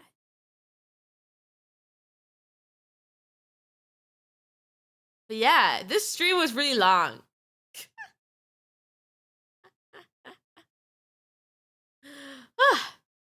Yeah, great video. I've learned a lot. I learned that Yugioh was always insane. It's not now. It's always been like this. It's not an error, it's just a feature.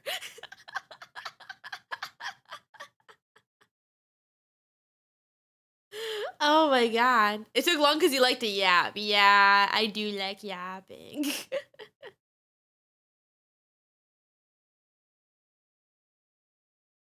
But yeah, thank you guys for hanging out with me. I'm gonna call stream here. Thank you guys for watching. And yeah, I'll see you guys tomorrow from LT. Okay. If you're on Twitch, I'll raid you guys out. And if you're on YouTube, well, I guess you just cry. Okay. Bye-bye.